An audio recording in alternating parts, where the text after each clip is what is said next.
Hello, hello. Trial version.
Hello, everyone. Can you hear me?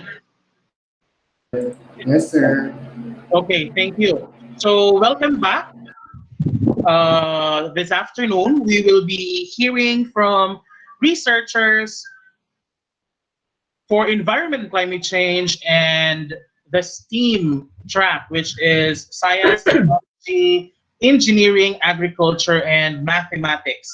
So, our panelists for this afternoon, we will have environment and climate change first.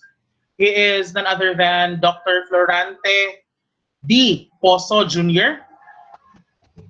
He is the OIC Program Director for the Department of Civil Engineering in FEU Institute of Technology. So, hi, Sir Florante Coso. Hello, good afternoon, everyone. So, good afternoon, Welcome sir. to this presentation for environmental and climate change topics.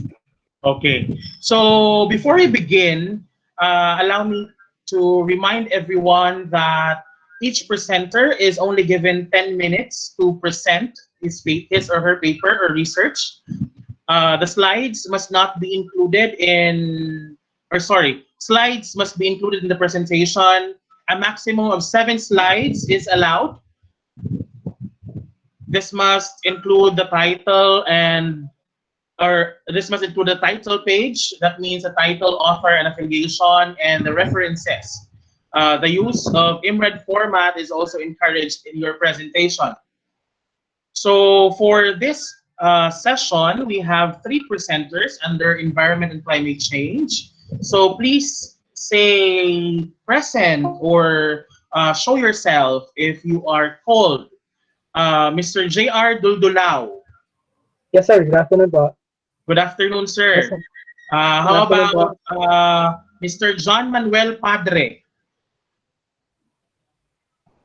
Mr. Padre? Okay, I think it's not yet here. How about Mr. Ricardo G. Gonzalez Jr.? Present, sir. Thank you, sir. So for our first presenter is Mr. J.R. Duldulao. He is from Quirino State University. His topic is on dynamic alumni analytics and mining system. Mr. Duldulao, you may present now. Yes, sir. Thank you po. So good afternoon, everyone. I'll be presenting you my study entitled Dynamic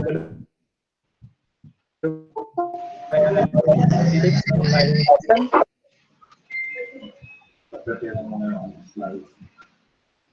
So I present now my PowerPoint. Yeah, sure.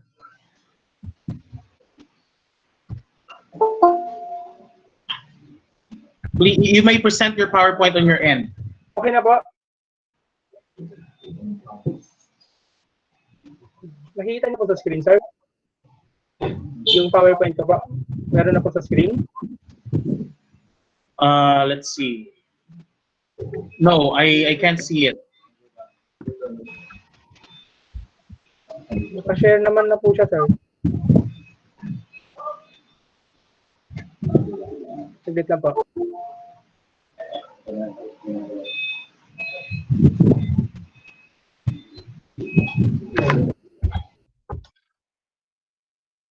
Okay, there. Okay na po, sir? Your presentation. Okay, Sir Good JR. afternoon once again. Good afternoon. Okay po, thank you po. Good afternoon once again. I am J.R. Duldulao, IT faculty from the College of Information Technology and Computing Sciences, and I'll be presenting to you my study entitled Dynamic Alumni Analytics and Mining System. To give you an overview of this study, higher education plays a big role in strengthening a nation's economy as it is an industry in itself. It supports the rest of the industry by providing a trained workforce. The students' employability is a major concern for the institutions offering higher education, a method for early prediction of the employability. This is the conceptual paradigm of the study. The input box presents the variables that were utilized in developing the system. This includes the problems and issues, the data sets, demographics, employment history, the career plans, the waiting time, the promotion rate, job classification, employability productivity, and the ISO 25010 software quality standard. The process box refers to the different phases wherein inputs are analyzed, processed, and evaluated.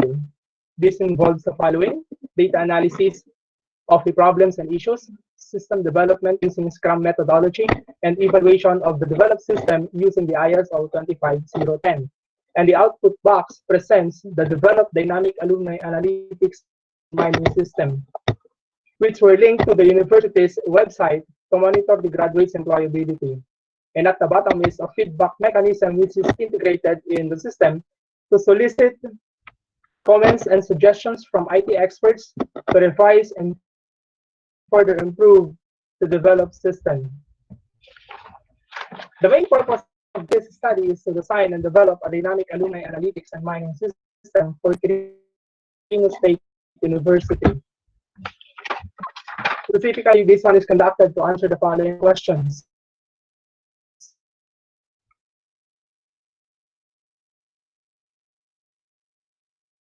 What are the problems and issues encountered in tracking the graduates of Quirino State University? What algorithm can be used in the development of the proposed system? University? What is X-European software quality standards in terms of functional suitability, performance efficiency, compatibility, usability, reliability, security, maintainability, and portability? And what enhancement can be done to improve the developed system? In this study, Scrum framework was used to design and develop the system following the ISO 25010 software quality standards. Relevant and the survey questionnaire based on the ISO standards was used to determine the extent of compliance of the developed system regarding its overall features. For the results and discussions, these are the problems and issues encountered by the alumni coordinator, the registrar, the deans, and program chairpersons in tracking the graduates of the university. They form a focus group discussion to deliberate the problems in tracing the graduates.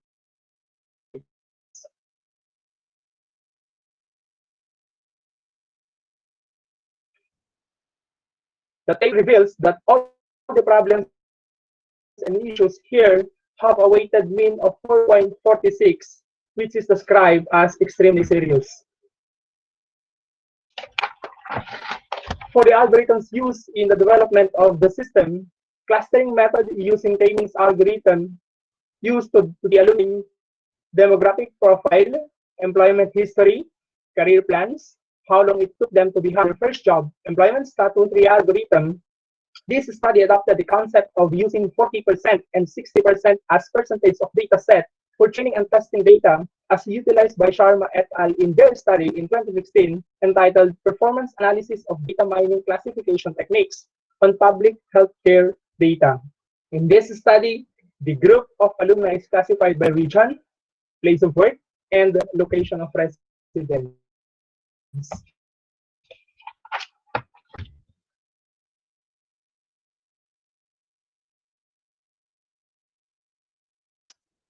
The developed application is a web-based app which serves as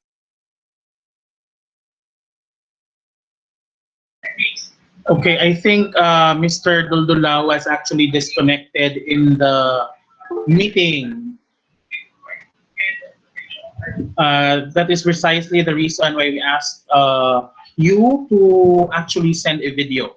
However, let's see.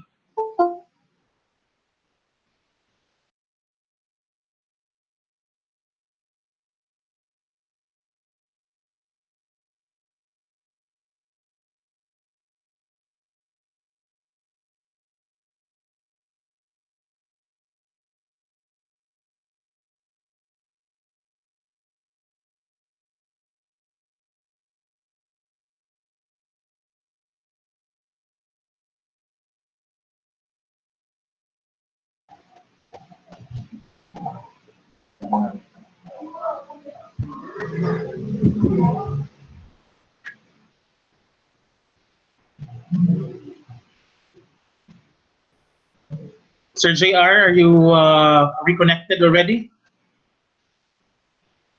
Hindi ko siya makita.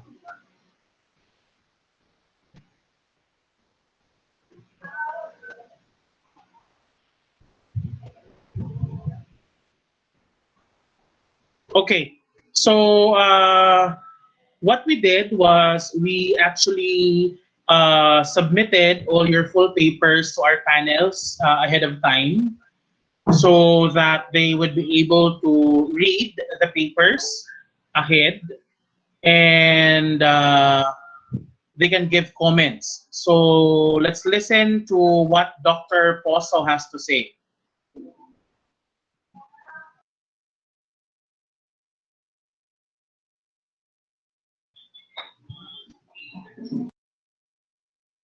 Hello, good afternoon.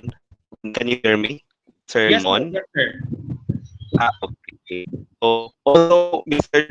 Duldulaw is not yet present, so I had read the whole manuscript. Actually, my first comment, because this topic is on climate change and environment, parang hiwalay ng topic niya. Parang okay. Hello, narinig pa rin ako, na parang nawawala rin yung internet ko. So anyway, the whole of the manuscript actually conforms with the standard by the IIRC, and it's good thing that there are studies like this on data mining.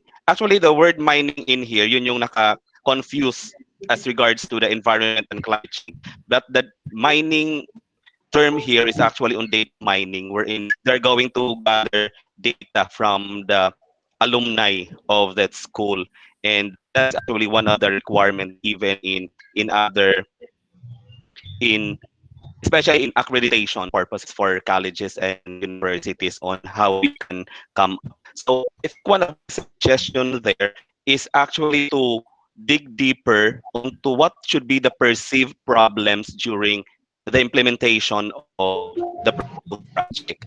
Kasi actually they will be using an SMS like technology or something like that. So yun lang sana yung hinihingi ko na makita ko in his findings doon sa research, or kung hindi man yun maybe in future to improve the paper, siguro yun yung isang dapat ma-address sa objectives. That's all, Sir Mon. Thank you. Okay. Parang present na si Sir Doldulaw. Yeah, but as per the notification here, it keeps on disconnecting, no? Siguro the rain. I don't know with others, but it's raining here in Manila. Sir JR, you're joined. You're here again. Nawala po yung Hello. connection. Sorry po. Sorry. Hello. Hello, Yes, sir. sir. Yes, Nawala po. po yung connection. Sorry po. Sorry. Yeah, it's okay. It's okay. So, Okay lang. Dr. Poso has given his comments on your paper. He was able to read the paper ahead of time. I gave him the full paper that you submitted. Okay, okay po. So, Yes, sir. Dr. Yes, sir. Poso? Okay, ulitin ko lang. Parang hindi lang ata na rinig ni Sir. So, first thing is, siguro na ano lang yung the word mining there confuses us, no, sa IIRC na napunta yung topic dito sa environment. But then we still consider the paper. So since marami naman siyang topic all throughout the conference. So may major ano doon na gusto kong actually yun yung question mo rin eh. So yung major problem is the problem that you perceive that may encounter during the implementation, the operation stage of the proposed project. So because I'm looking into consideration, don't find things mo, baka ano ang pwedeng maging problem? Especially ba na-mention doon sa paper that you are using the SMS technology, other platforms. So especially at present now we are in this pandemic situation, so we're actually just coping up with this kind of system na lahat online.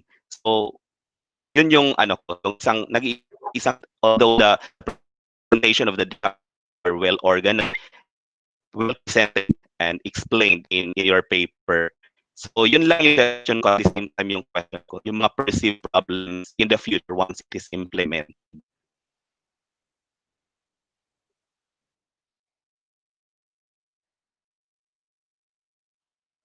Okay po, sir po. Sorry po, nung nakita ko po yung environment change, climate change. But anyway, thank you po. Thank you po. Okay, so let's hear from our other researchers who posted feedbacks on the presentation of or the topic of Sir JR. Uh, Miss Corwelia Serrano says, I love the study of Mr. Goldulao, tracking system on graduates of the university. Kudos to you, sir. We also have feedback here from Miss Annabel Gordonas, our panelist for integrated research. She says, great study, Sir Duldulao. So thank you Thank you so po. much, Sir JR, for presenting. Uh, we now proceed to our second presenter.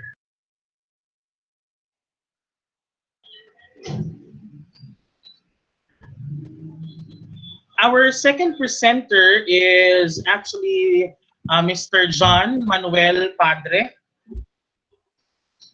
And his title or his research is about the role of social media in promoting personal social responsibility regarding climate change. Okay, so Mr. Padre actually submitted this video. Mr. Padre, are you with us? Mr. Padre?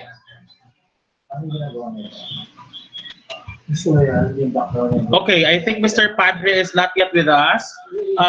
We will now proceed to Sir Ricardo Gonzalez. Sir, I believe you're with us. Yes, sir. Okay, so would you want me to play your video or would you want to do it live? Uh, I want to do it live, sir. Okay, sure. So please go ahead and present your research paper. Okay, sir.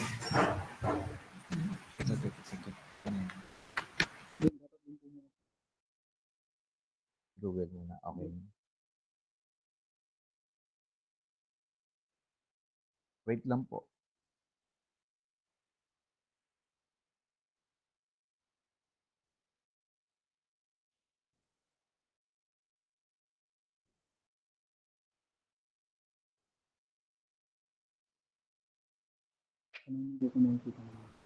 Okay po. Nakikita niyo na po?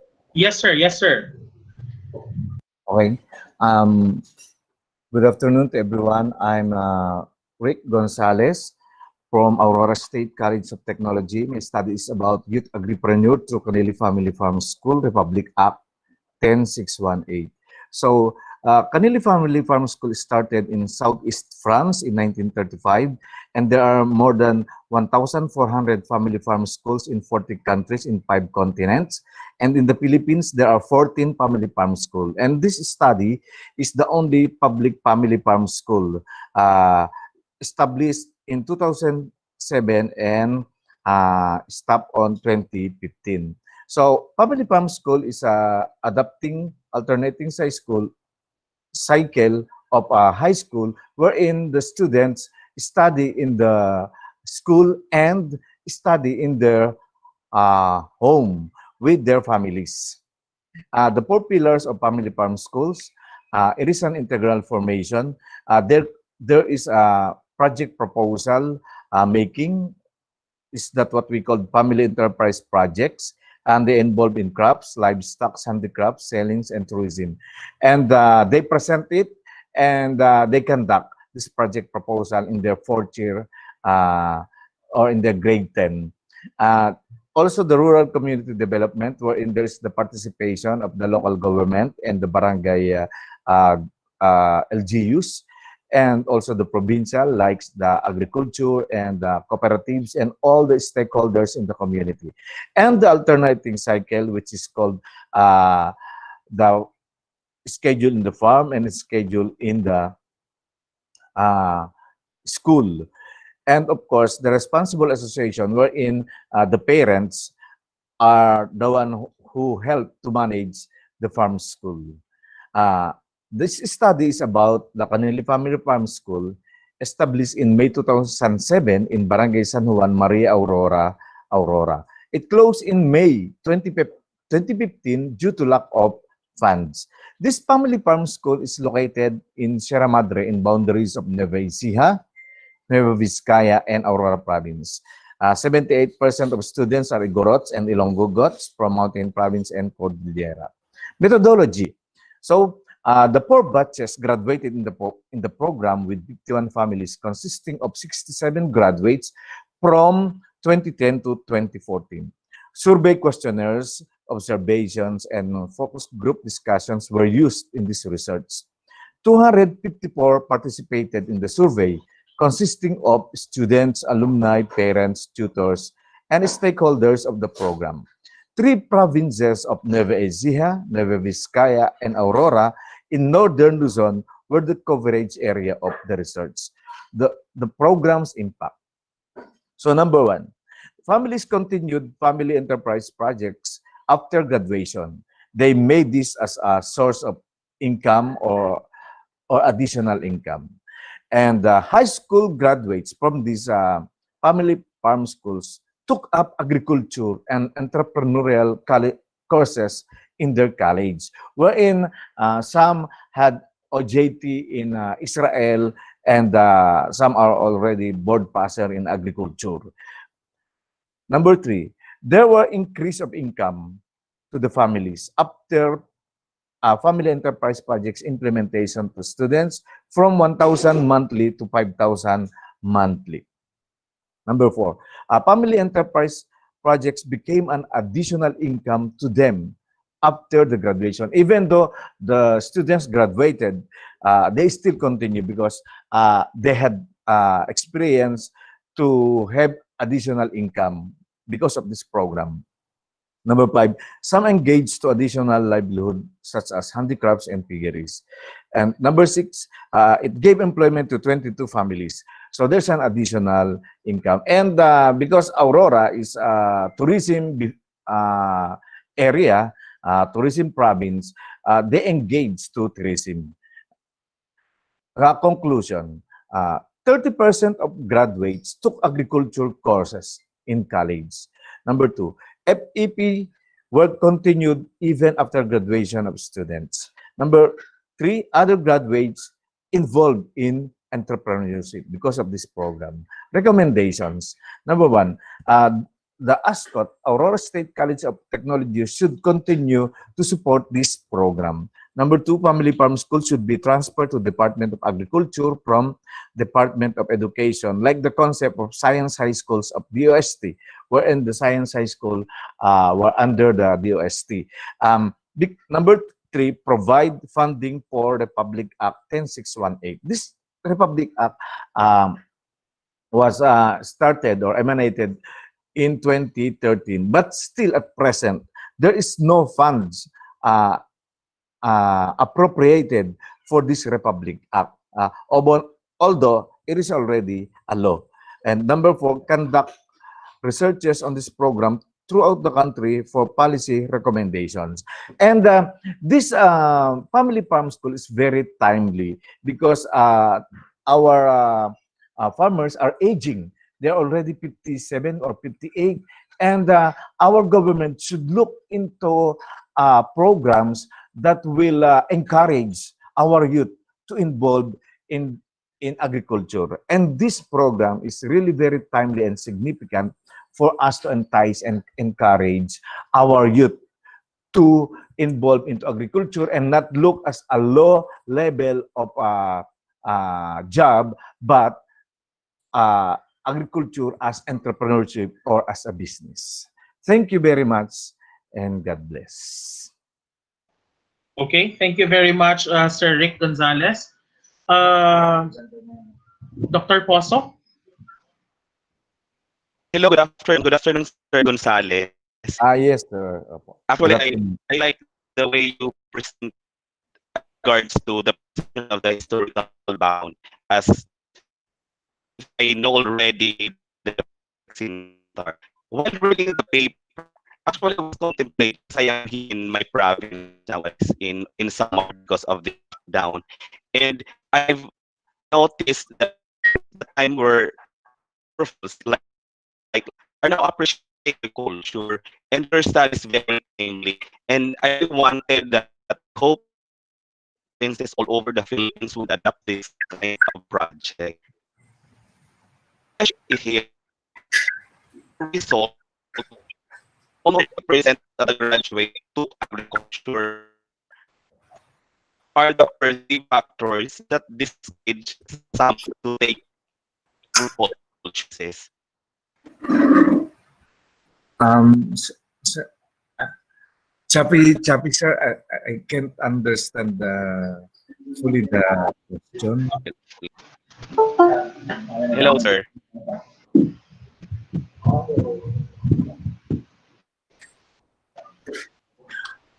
Um, there are farm schools in the different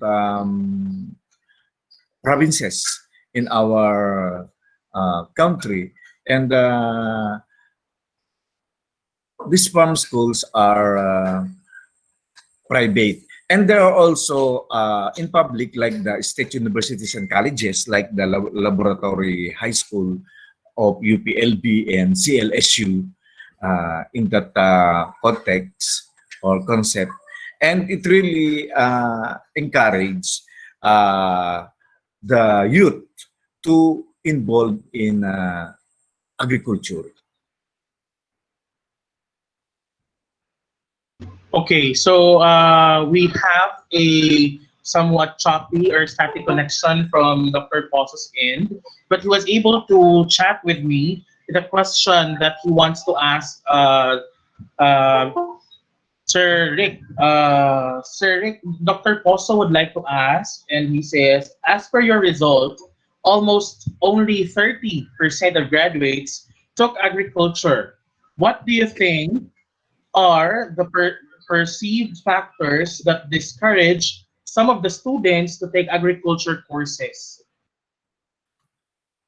Still, they're not assured, or their perception that agriculture is second class kind of course, or kind of job that what the parents are telling before, that you look for a white collar job like that.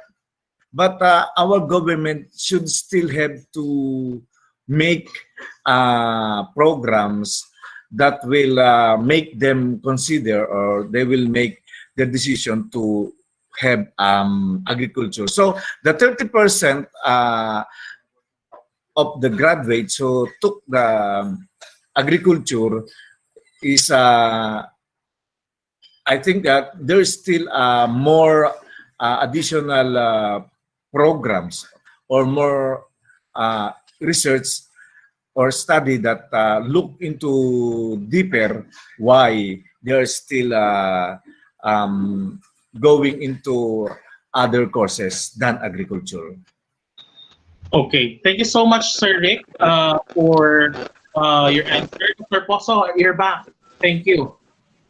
Yeah, thank you very much, Sir Gonzales, for a well explained answer. Thank you. Thank you, Okay. Doctor. So, thank you, Dr. Gonzalez. So, I would like to call again our supposed second presenter, Mr. John Manuel Padre. Are you here already, Mr. Padre? Okay, I think Mr. Padre is not yet here. So, we will now proceed to, there are only three presenters for this breakout, Environment and Climate Change. So we'll now proceed to the second breakout session for this afternoon, which is STEAM, or Science, Technology, Engineering, Agriculture, and Mathematics. So allow me to introduce to you our panelist for this afternoon. He is the director of the Philippine Normal University Office of Information and Knowledge Management, Dr. Nino Naldoza. Sir. Hello, hi, good morning, good afternoon, everyone. Good afternoon to the participants of IIRC 2020. Hi, Simon. Good afternoon. Hello, sir. Good afternoon. So, allow me to call our presenters first so that we would know if they're already here. Okay, so our first presenter this afternoon, Mr. Albino Taer. Please acknowledge yourself or say present. Present po, sir. Okay, we have Sir Albino. Mr. Aldem Aldave. Sir. Present po, sir. Present po. Present po. Okay, present. We Yes, po. have Mr. Michael Pasqua. Mr. Pasqua, please say something. Okay. Present po. Okay, thank you. Mr. Bon Cyril San Jose. Present po. Thank you. Architect Yves John A. Atienza. Architect Atienza.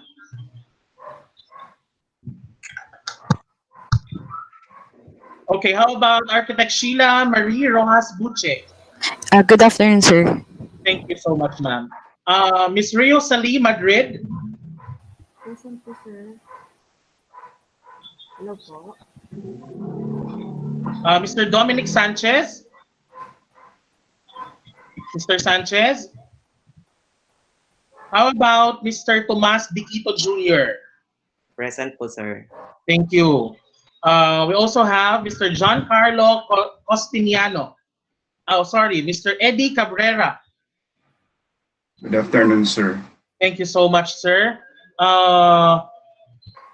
Ms. Ruthella P. Payawal. Ms. Payawal?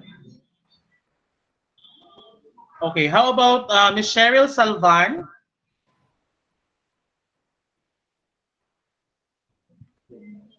Hello? Okay, how about Mr. Eratus Glenn Cruz? Present po, sir. Thank you. And lastly, Mr. Kyle David V. Atienza. Mr. Atienza? Okay, so we now proceed to our first presenter. We have Mr. Albino Taer. Sir, would you want me to play your video or would you like to present it live? Sir, kindly play my video because my net is not stable. Okay, I will have to play your video. Thank you.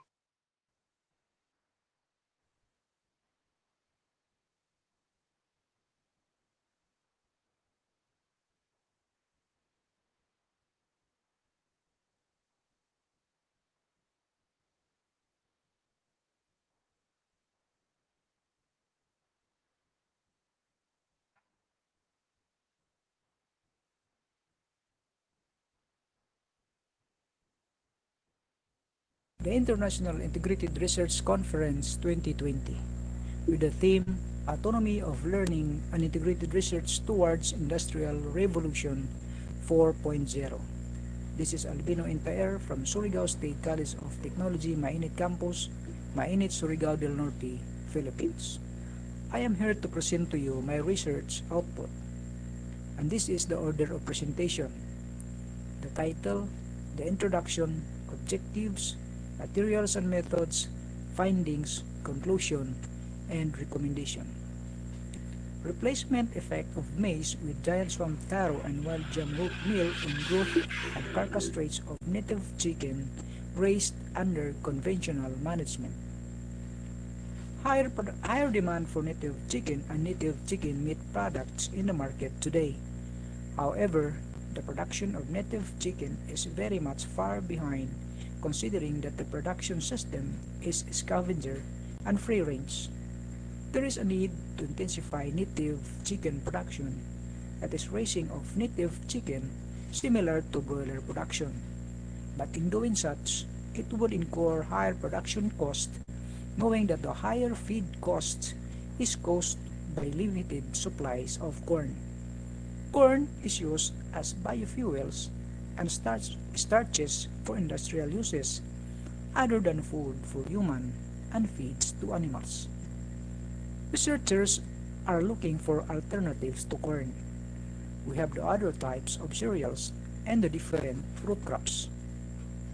In Surigao del Norte, there are plenty of giant swamp taro, which is locally known as palaw, and scientific name Certosperma mercusi, and wild jam, which is locally known as kulot, and scientific name Dioscorea hispida. Taro corms are currently utilized as animal feeds, else it has been used to feed for ruminants, snails, fish, pig, including poultry. There are many certosperma cultivars, but few have been analyzed for nutrient content. For wild jams, it has gained nutritional superiority when compared with other tropical root crops, but some wild forms are toxic, unpalatable, taste bitter, and cause vomiting and diarrhea if no proper processing or if eaten raw. Broiler starter and finisher diets with a mixture of yam and sweet potato peel meals have replaced maize by 15 to 45% without adverse effect on growth, hematological profile, and broiler carcasses.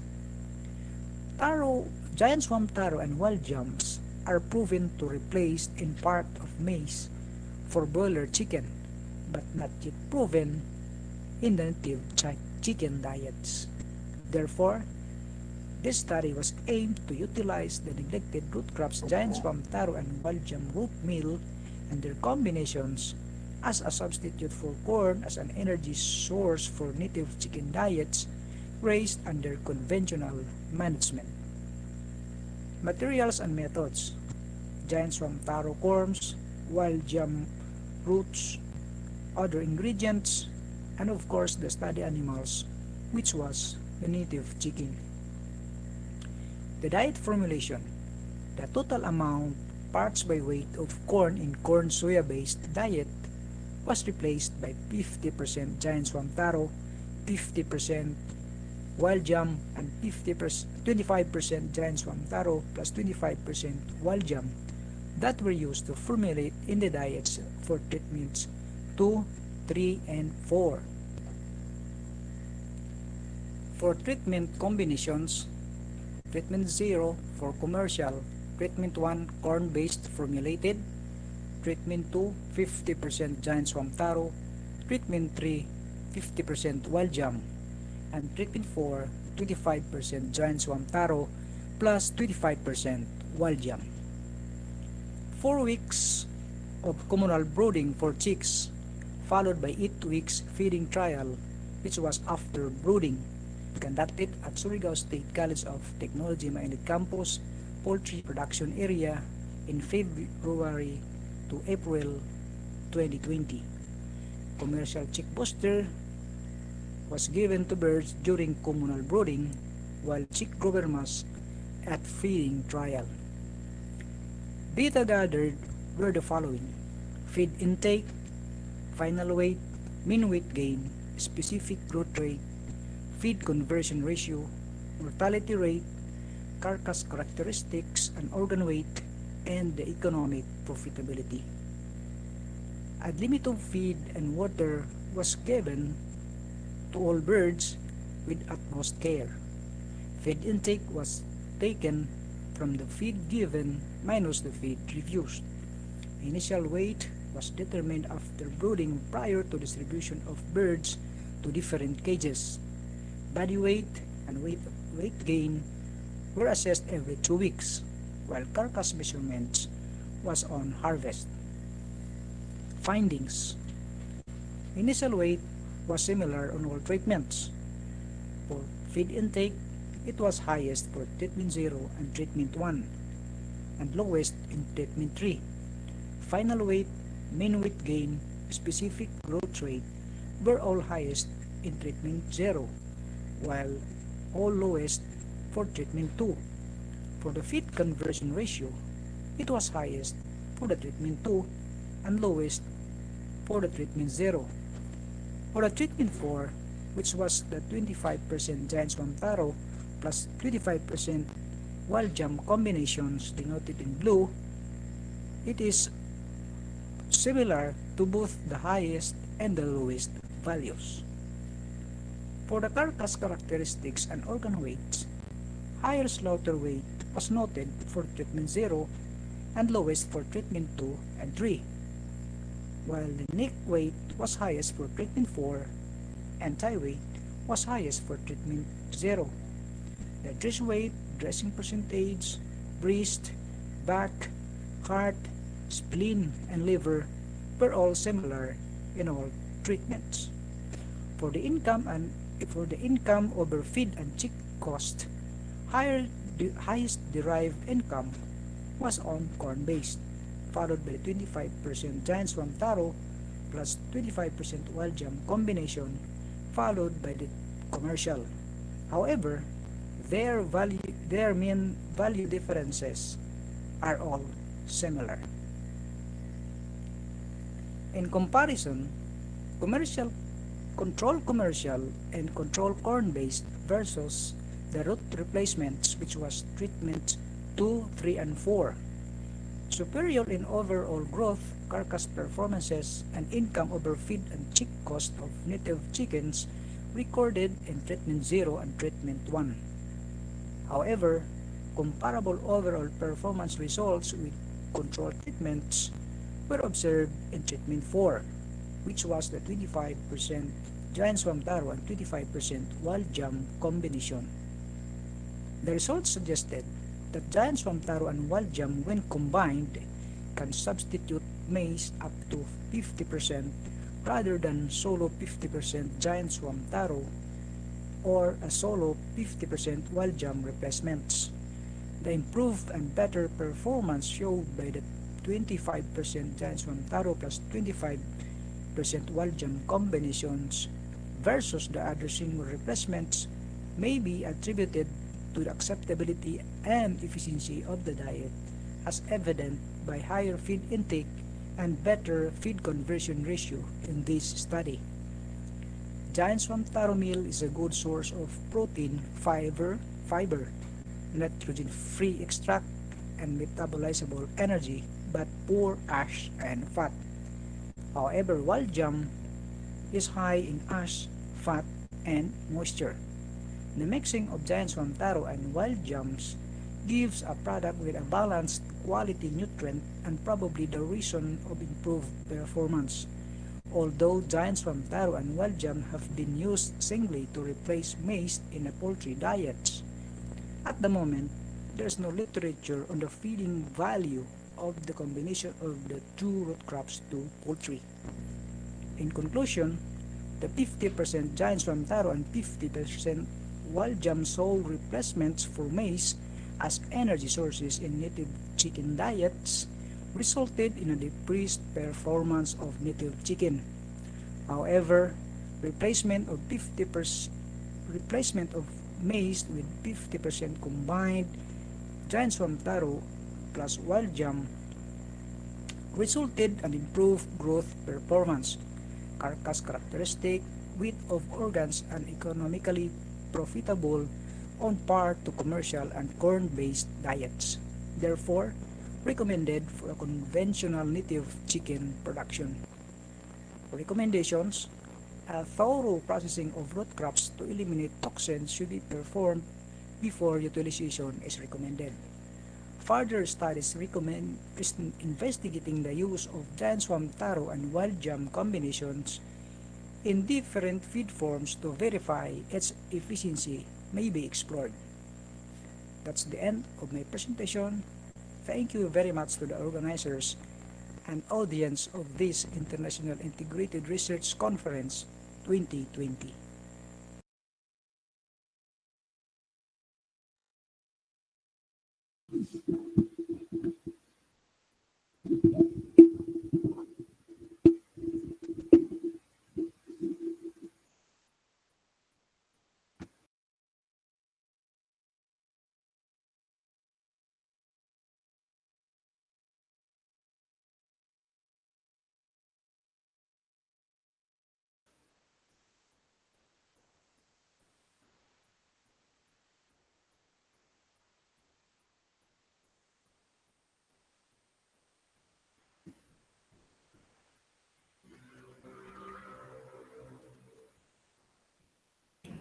Sir Simon, hindi po kayo naririnig. Sir Simon.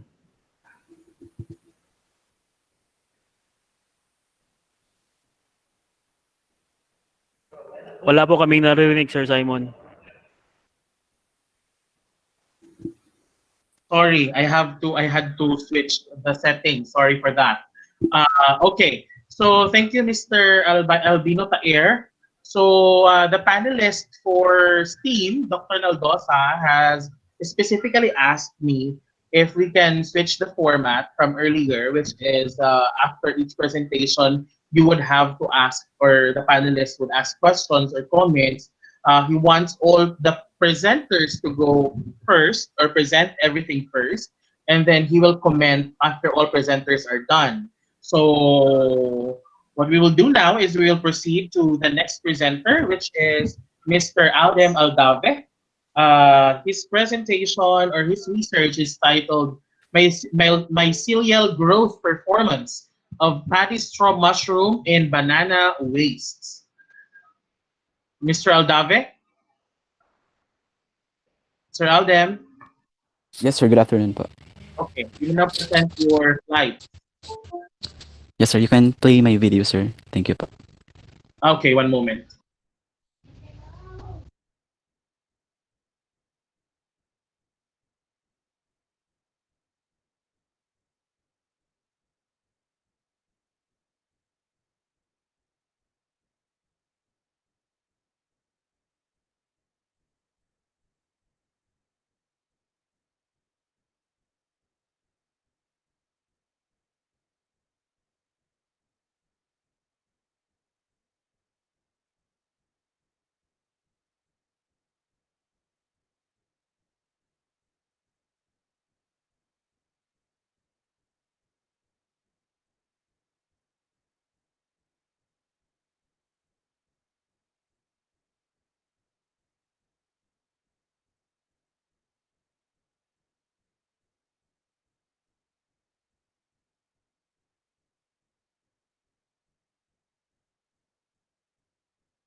Okay, sir, I'm having difficulty in playing your video.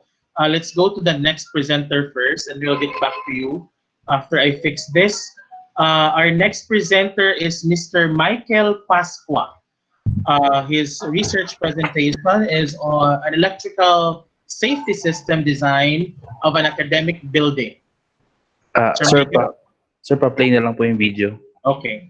Thank you.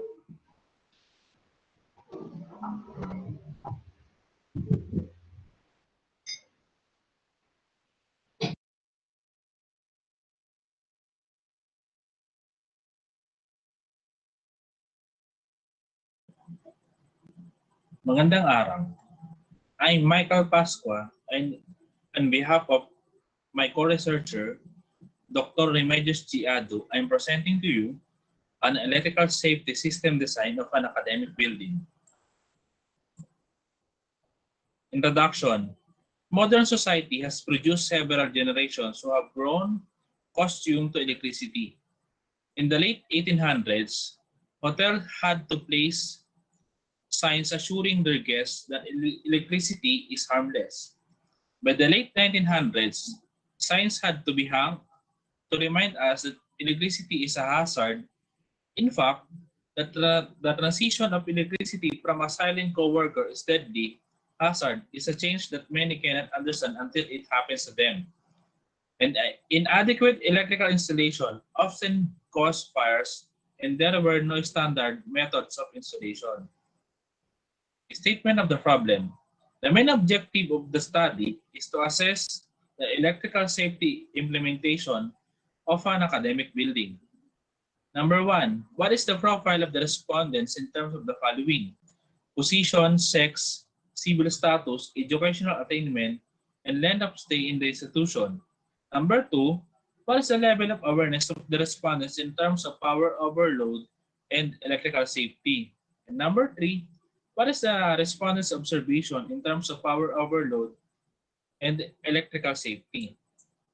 Number 4, what is the level of electrical maintenance in terms of corrective and preventive maintenance? Number 5, is there a significant difference on the assessment of the respondents' awareness, respondents' observation, and the level of electrical maintenance when they are grouped according to their profile?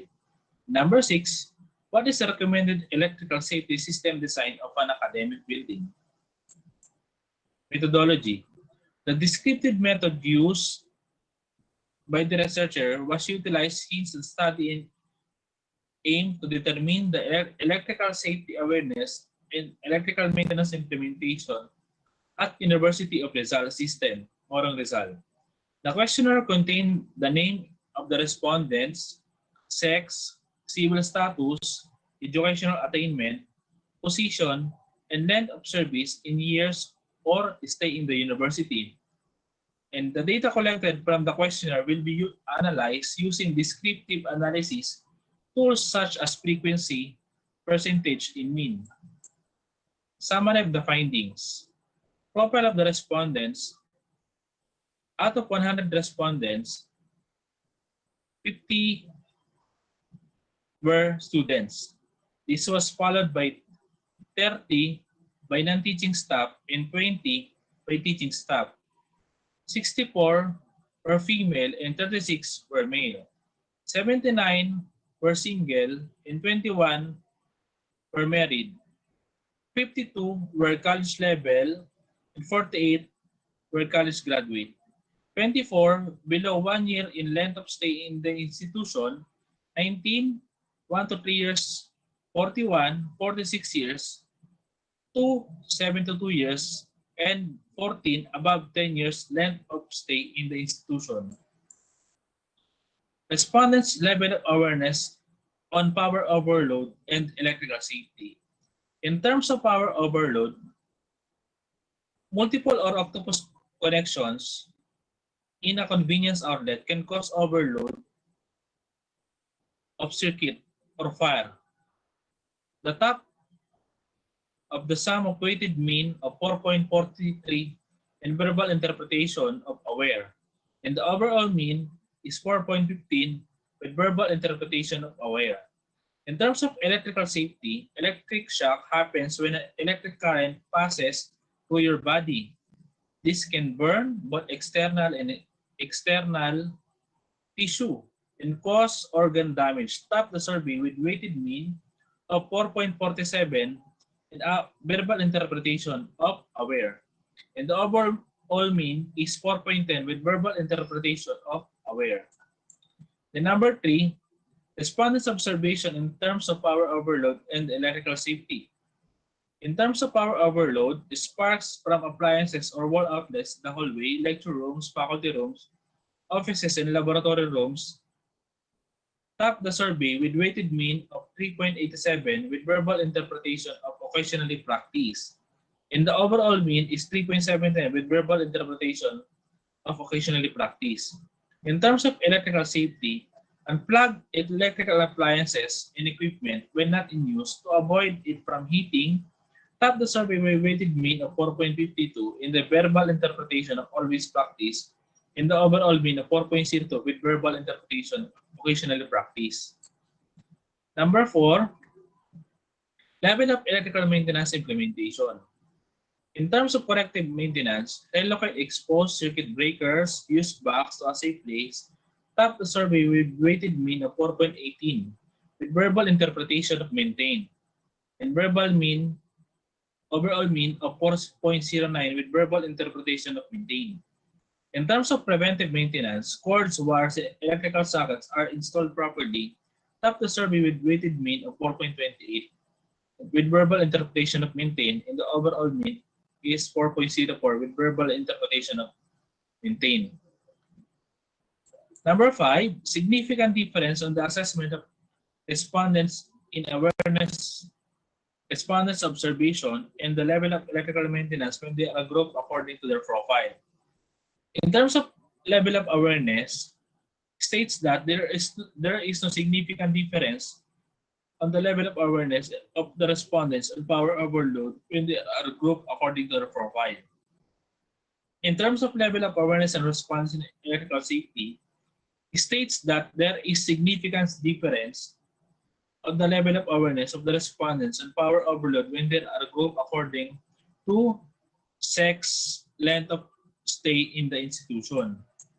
In terms of respondents' observation in power overload, states that there is significant difference when they are grouped according to length of stay in the institution. In terms of respondents' observation in terms of electrical safety, states that there is significant difference when they are grouped according to sex and length of stay in the institution. In terms of electrical maintenance, states that there is a significant difference on the level of implementation of preventive when they are grouped according to their profile. Then this is my electrical safety system design of an academic building. Lighting layout, sufficient lighting outlet, because this is an academic building or school. Then sufficient convenience outlet to avoid octopus connections, and every ACU load have their own circuit protection. And I put GFCI to the laboratory rooms. This is device intended for protection of personnel that function to de-energize a circuit. In my main distribution panel, I use THWN stands for thermoplastic heat water resistant nylon coated. This is designated for a specific insulation material, temperature rating, condition of use, wet location for electrical wires and cable. Then I use an NEMA 3R enclosure are typically used in outdoor application for wiring in junction boxes. This style of enclosure provides protection against falling rain. Then I put some spare because in the academic building, sometimes they add an additional load or future load. As well as in the riser diagram, I put a spare or future load. And recommendation. Based on the findings gathered from the survey and conclusion drawn, the researcher recommends the following. An electrical safety awareness program or seminar in every colleges and offices must be implemented that will prevent accidents related to electricity. During the development of an academic building plan, electrical system design must follow the latest edition of Philippine Electrical Code, and the electrical designer should be an electrical engineer. The electrical maintenance should be conducted semi-annually by an electrical engineer or at least a master electrician according to New Electrical Engineering Law RA2020. All hands must be on deck to see the electricity users are adequately aware of the risk and safety of electricity. And for future researcher, should include the energy management system of the building, design of closed circuit television, elimination design of an lighting fixture, design of fire detection alarm system, and electrical risk register method. That's all. Thank you.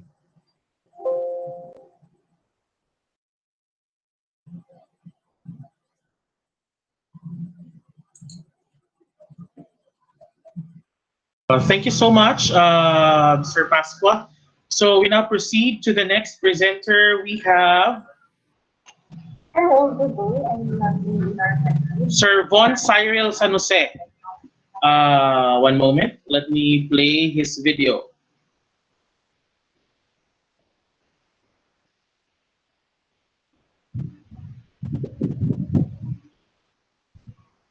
Thank you, sir.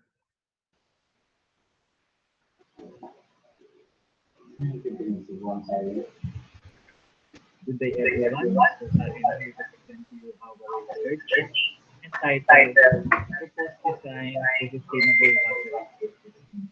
On behalf of my co-researcher, Dr. Governative, I am Engineer for Cyril. start, let me share something about, let me introduce something about our research. So we all know that water is the most important necessity for living and for all living things. So without it, we cannot survive, and there are no alternatives. So this is a precious natural resource for survival and development of human and is most crucial to sustaining life, and it's required for almost all of activities of humankind like industrial use, domestic use, and for irrigation, power generation, navigation, recreation, and so forth. We all know that due to population growth and climate change, water scarcity became the most challenging issue at a global level, resulting in a huge gap in supply and demand of water. So the current water system is facing problems including a higher rate of leakage, inadequate maintenance, poor customer service, and low quality of water. So we have identified a certain state university and colleges, so SUC, that is experiencing a water supply shortage. So in this regard, we are proposing a new design of water system for them to sustain the needs of the university. So here are the statement of the problem. So what is the profile of the respondents in terms of the following? Number one is sex, civil status, educational attainment, position and profession, years of stay or length of service in the institution. And number two, what are the problems encountered in terms of accessibility, performance efficiency, and usability? So number three, is there a significant difference in the assessment of the respondents in the water management system according to their profile? And number four, what is the proposed design to improve the water? And here are the results of our survey performed with the respondents. So in terms of sex, male respondents stopped the survey and guided a frequency of 49 with a percentage of 54.4. And then civil status naman po, single po ang nag-top. And in terms of professional attainment, college graduate po ang ating respondents and nag-top and having a frequency of 60 and a percentage of 6.2%. So in terms of profession, equal frequency po ang napili namin para naman po pantay. So 30 for teaching personnel, 30 for non-teaching personnel, and 13 for students of the university. And in terms of years of stay in the institution, respondents from 46 years stay in institution stopped the survey po.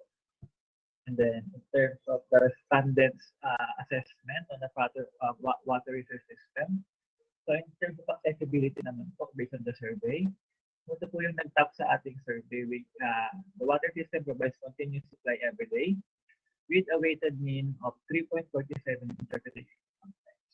So in terms of performance efficiency, the water system supports future expansion with a weighted mean of 3.16 and verbal interpretation of sometimes. And in terms of usability, the water system can accommodate the needs of the university in terms of building utilities and maintenance with a weighted mean of 3.41 in the verbal interpretation of sometimes. When it comes to significant difference, when according profile, when they are grouped according to profile, so in terms of accessibility, there is significant difference on the assessment of problems and issues encountered in accessibility according to the length of stay in the institution. So in terms naman po in performance efficiency, ang significant difference naman po sa kanya is yung kanyang profession or position po sa university.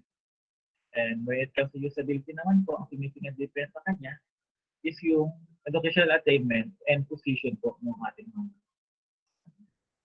So here is the proposed design to sustain the water system of the university.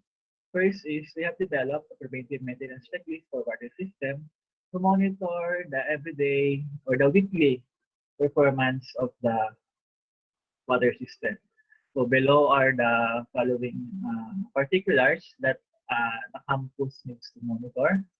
And then they can put remarks on it kung naman po kanilang obserbahan o observation based sa performance po ng mga particular student.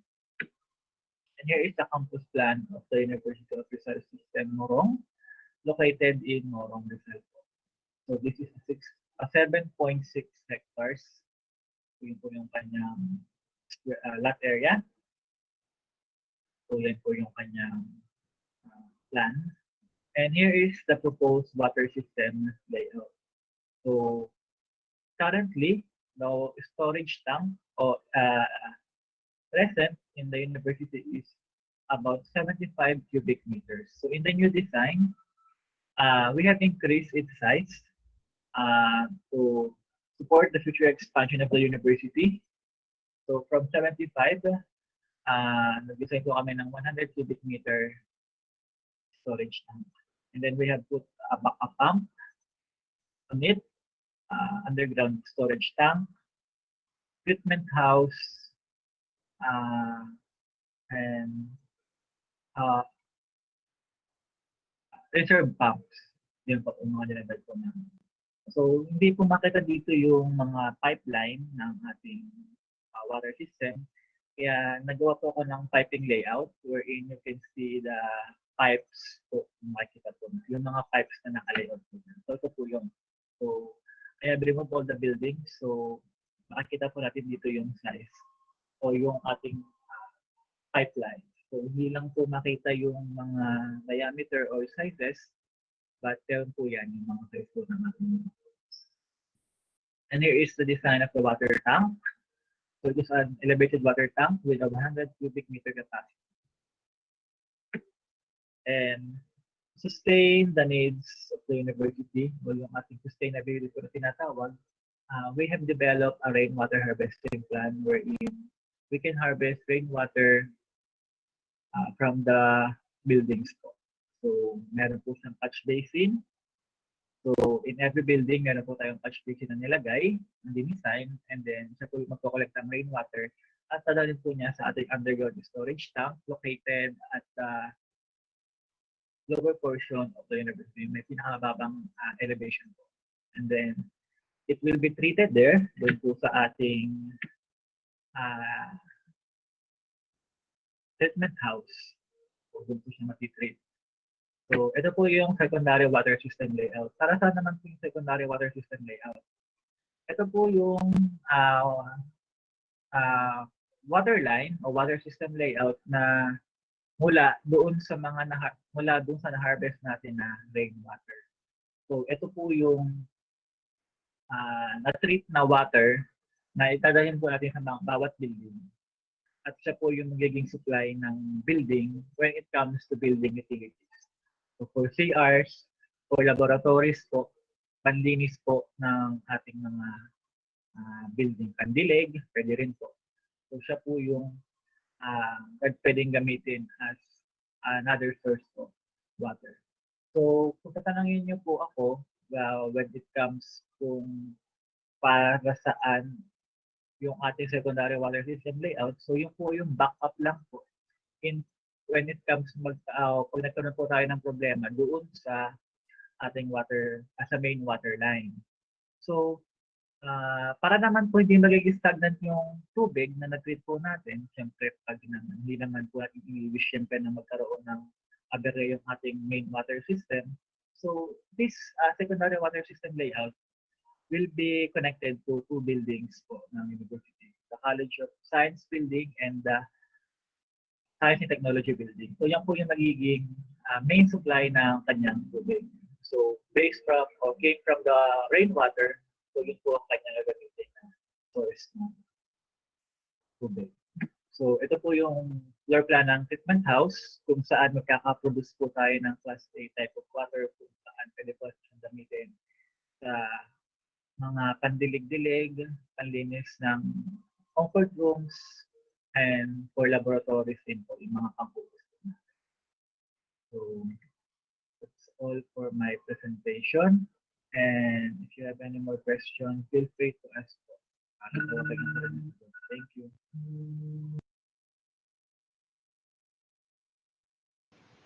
Okay, thank you so much, sir.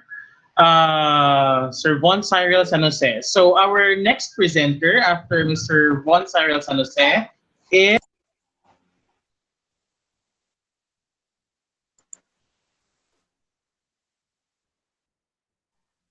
Architect Atienza. Yes, Okay. sir. Okay, it's your turn, sir. Please present your slides. Okay. Open.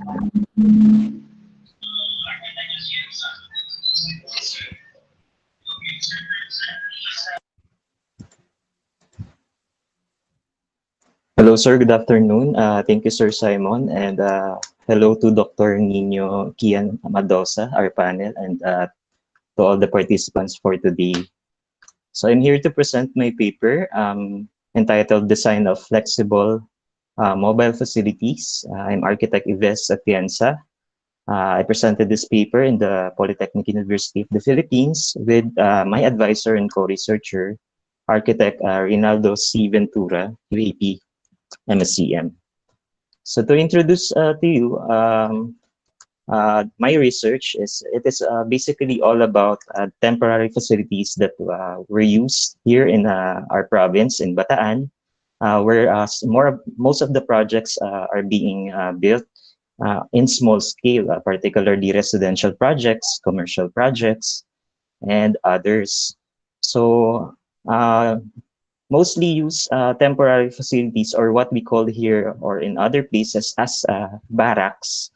It's looking like this, what we are seeing here in the screen. It is made of cheap and scrap materials such as wood, corrugated steel roofing, and others. And it occurs so many problems such as storage space, materials provisional source of water and electricity, and even the sleeping quarters of the workers who are staying in for overnight, and may cause hazard to those construction workers. So the very point of this research is for me to design a much better barracks or temporary facilities in order to help our Bataan design builders and contractors to give a much better facilities for our construction workers and to add credibility to their names. So my method of research is a mixed method, a combination of quantitative research where I visited a number of sites here in Bataan, construction sites, where I given construction workers a survey approach, and as well as the design builders and architects. The other one is qualitative research for the reason that there is no similar design of barracks here. So I need to investigate those designs. So I went to various construction sites here in Bataan, particularly this three. Number one, four-story school building in Lamao Limay, Bataan. Number two, three-bedroom bungalow in Balangas City, Bataan. Number three is a small private resort in Dinalapian, Bataan, all of which has under category B, or less than more than 15 million to 75 million, C and D, or less than or equal to 15 million, and trade E, up to 1 million. And design build. These are some of the design builders projects within the rural areas only. So I've asked, or I've collected a total of 67 survey forms, particularly the users of the barracks, the construction workers, as well as the contractor, design builders, and architects. So here are the results and the discussion for the profile of the respondents. So I've gathered 50 construction workers, 10 contractors and designers, and 7 construction managers, on which 59 of them are male, which mostly construction workers and stay-in workers, and 8 of them are female. The age is 19 to 43 and above is 28.63%, and the type of project mostly are small-scale residential projects. And the years of experience is 40.30%, 10 years and above. In terms of quantitative research, again, I assess the design of the existing barracks or temporary facilities based on these three conditions: the design, the usability and mobility, which the results, all of them agree with 3.8, weighted mean 3.76 and 3.63. In terms of significant difference of the profile of the respondents in terms of sex, age, type of projects, and experience, the results is no significant difference. So here's the second type of research I conducted, which is qualitative research, where I visited those sites, construction sites here in Bataan, and I've discovered that this barracks has different materials used and different types and purposes. Site letter A is use wood materials. Site letter B use much more sturdy materials, which is steel. And site letter C as well. This is a storage of cement bags, which use steel and corrugated materials. Site letter D is a good example because this is a temporary office in Penelco here in Bataan, where they place a cargo truck here, which is very inconvenient in terms of space because of the lot sizes here in our province is very small, and you will have to use a truck to transfer this cargo trailers. And site letter E is particularly in our school, which is I'm currently teaching right now. It is a construction site of a school building where our former waiting shed is being used as a barracks. And I even conducted interviews. Two of them are pioneer architects and design builders here in Bataan, where they have the most number of projects. Interview number one, according to architect Lamira, the reason why this temporary facility is still being used because of construction workers are patient, or sa Tagalog, matiisin. And these are temporary as well. So they tend to use a very cheap material such as coco lumber to steel, and for the reason to save money for the construction. Another tip from architect Jericho Tinson, he said that before that they use Sierra, but it is very unsafe to neighbors because of strong typhoon. It can be damaged and affect the neighbors behind the construction sites. So as a result, in discussion, I've prepared the action plan for the improvement of these temporary facilities. Number one is the guidelines, including I list down the purpose of temporary facilities, consideration to mobility, to design, and to the basic necessity of its users. And I even provided references for the contractors, workers, and future researchers. And the main goal of this research is to provide a schematic design for the mobility, for the mobile temporary facilities in construction, which results to the following presentation board. So this is my proposed design, where it can be used as a storage space and as sleeping quarters by the construction workers. It can retracts into a longer form, 2.5 retract form and full retract form, depending on the size of the site. And it can also be fitted, and even in the smallest areas, it is complete with food storage for steel materials. It has a first aid kits, okay, fire extinguisher, and all of them. And it can retract and it can form into a much larger space or working area for the construction workers and even the contractors to stay in while they are visiting the site. And it even has a water tank here for clean, potable water for them to drink in. So I prepared a short video here to further explain my design.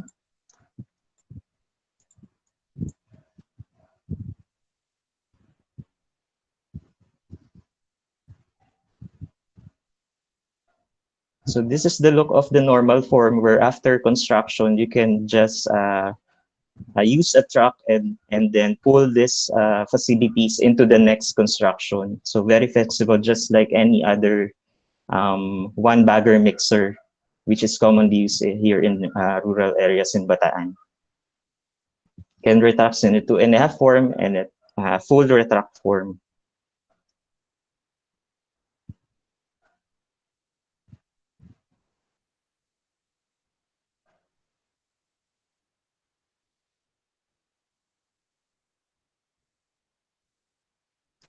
So as a recommendation, so the researcher recommends that the contractors and design builders that through this research, they'd be more aware with the risks of entertaining a conventional way of building temporary facilities. It can affect the health of the construction workers and even their image to the owners and future clients. And the researcher recommends that the contractors and design builders as well should try to embrace new sustainable ideas in building a barracks to boost their credibility. And the researcher also recommends that the contractors and design builders to exude further care with the materials, especially the neighborhood, by considering safe design of temporary facilities to be approved by DOLE and abided by Koch and Bosch. So also the researcher recommends to conduct trainings for construction workers for extra care and materials, tools, and equipment entrusted to them. And I encourage everyone, especially designers, to continue this research for further studies and improvement and to help our fellow construction workers. So that's my presentation. Thank you very much. Thank you so much, Architect Atienza. We now proceed to the next presenter, Ms. Rio Sali Madrid. She actually chatted in the chat box that she wants her pre-recorded video to be presented. So here it is. Hello, good day. I'm Yossi Ilar Madrid from Aurora State College of Technology, Baler, Aurora Province, Philippines. And today I'm going to present my research entitled Development of Reference Template for LAMP Assay in Detecting FTCAT-B3 Gene in Juvenile Fasciola gigantica flukes among large ruminants. In the field of medicine, we have what we call the epidemiological triad, wherein there are three factors that can affect the condition of the animal: the host, agent, and the environment. If one of these factors is disrupted, the animal will have a disease or even mortality. And that's one of the factors that the Provincial Veterinary Office of Aurora Province prioritized since 2017. As we can see on the graph, the leading causes of mortality since 2015 is fasciolosis. The province is located at the east central side of the island of Luzon, wherein rainfall is constant and abundant and is rather evenly distributed throughout the year. This topography is considered for the results of high and low number of mortality in fasciolosis. But as we can see, there is also high prevalence of fasciolosis in other parts of the country. So what is fasciolosis? Fasciolosis is a parasitic disease of ruminants like cattle, carabao, sheep, and goats caused by a parasitic fluke, fasciola. And what is fasciola?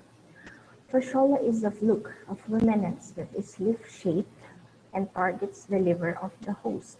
There are two species of fasciola, Fasciola hepatica, the one on the left, and Fasciola gigantica, the one on the right side. The most abundant Fasciola species in the Philippines is the Fasciola gigantica. So how does Fasciola invades its host? When the ruminant defecated infected feces with Fasciola egg, the egg develops into mericidium stimulated by temperature and humidity. This mericidium then penetrates the intermediate host, which is the snail Limnaea auricularis rubigonosa, or the berabid snails in the Philippines, that is abundant in rice field and in wetland areas such as river banks. After penetration, the cercaria sheds from the snail and attaches to the base of the grass. So when the cattle eats the grass with the cercariae, the ruminant is said to be infected with fasciola. So traditionally, through fecalysis under the microscope, we can identify the presence of fasciola in the ruminants. But the presence of egg trophicalysis indicates that the animal is already severely affected with fasciola. This shows the need to develop a reference template for molecular tests that will further validate the possibility of early detection of fasciolosis among animals for early implementation of control or preventive measures. So what is then the newly existed juvenile or marita, and how it can destroy the liver of the host? When the cattle eats the grass, like what I'm talking a while ago, containing the cercariae, it will be called metacercariae. And upon invading the host liver, the metacercariae releases NEJ or the immature fluke. Within the liver, the NEJ releases catepsins or enzymes, which are involved in the destruction or liquefaction of the liver. It is studied that catepsin B is the major protease from the immature fluke, and catepsin L is released from the adult fasciola. FG-CatB3 gene is an isotype of catepsin B proteases in Fasciola gigantica, which were cloned from stage-specific cDNA libraries. These findings suggest that this gene may be involved in digesting host connective tissues during the fluke's penetration and migration in the host, making the animal weak and suffers death if not controlled. So there will be an increase in mortality of ruminants, decreased meat supply, shortage of exports, increased demand of meat, increase in price, leading to low income of owner or raisers. So how the reference template was developed. Immature flukes were collected from the liver of dead buffaloes or carabaos or cattle in Aurora province. Marita flukes that measures less than 10 millimeters according to Dusak were extracted from the infected liver and were finely macerated for RNA extraction using noctozole with revisions. After extraction, the samples were subjected to RT-LAMP assay and were also checked through RT-PCR for confirmation and subjected to gel electrophoresis. Complete genome sequence of catepsin video was obtained from the GenBank to evaluate the primer sequences as shown below. The amplicon size of this gene is 1014 base pair. Figure shows the result of RT-PCR of the Marita. Among the 8 Marita extracted, Marita 7 and Marita 8 exhibited the ladders with an amplicon size of 1014 base pair.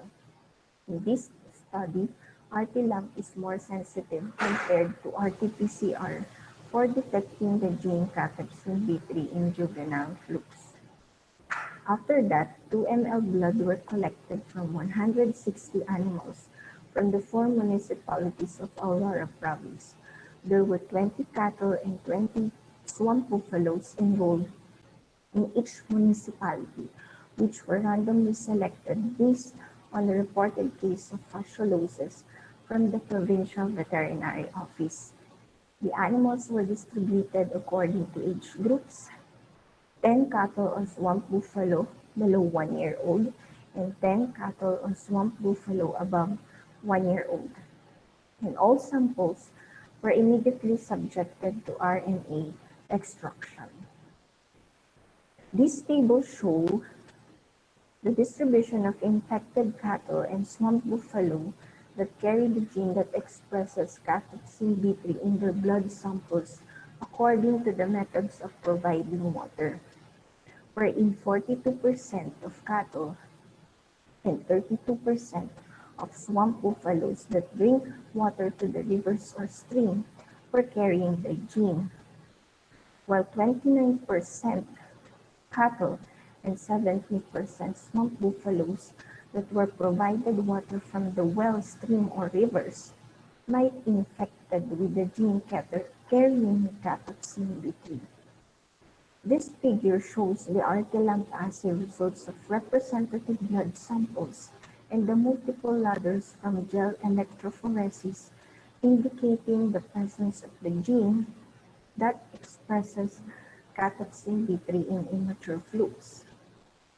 Table shows that more swamp buffaloes were positive for cathepsin B3 gene as compared to cattle. This implies that more swamp buffaloes may be carrying juvenile fasciola in their circulation because there were similarities and differences in the immune responses.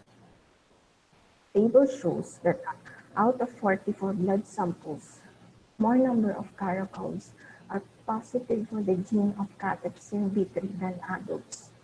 On the other hand, in cattle, more number of adult cows or bulls are positive for the gene of cathepsin B3. Results could imply that young buffaloes were more susceptible to infection than calves and adult buffaloes. It is therefore concluded that repeated detection of fasciolosis in large ruminants can be possible with the use of the optimized RT-LAMP that can amplify the gene expressing the cathepsin B3 enzyme, which is secreted exclusively by juvenile flukes.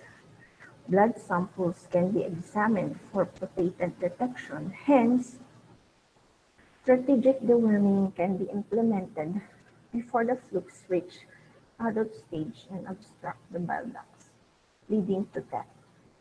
It is recommended that the laboratory workflow be translated into a kit so that potatent detection of fasciolosis for strategic deworming can be done. So let's help our farmers or livestock owners increase their profit. Thank you.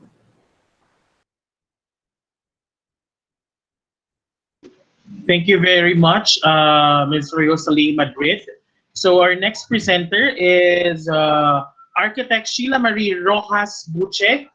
Uh, Her research is titled Construction Workers' Performance in Carpentry Works. Architect Buche?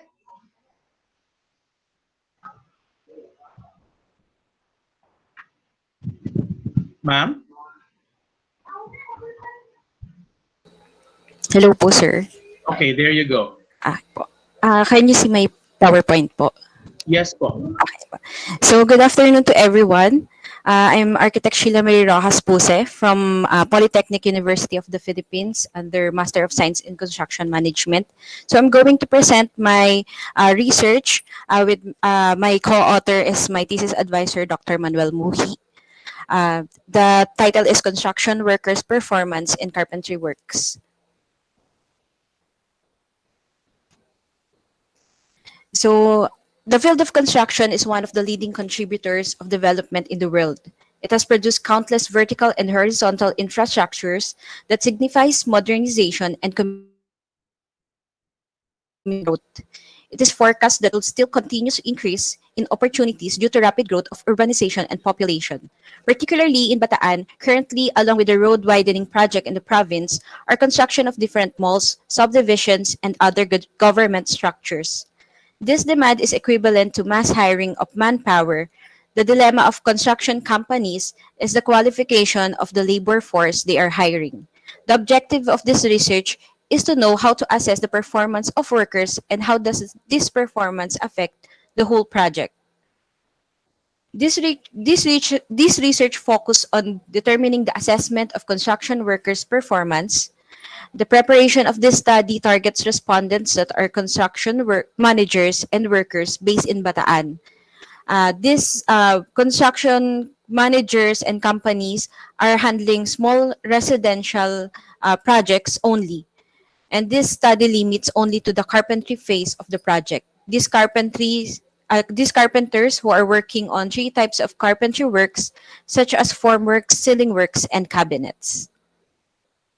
For this study, uh, both qualitative and quantitative techniques is incorporated. I have conducted survey questionnaires that are given to random people involved in the construction industry that helped gather a more accurate outcome. All questions were answered by the respondents based on their personal experiences as construction managers and construction workers. The researcher also interviewed different construction and project managers working on small scale residential projects.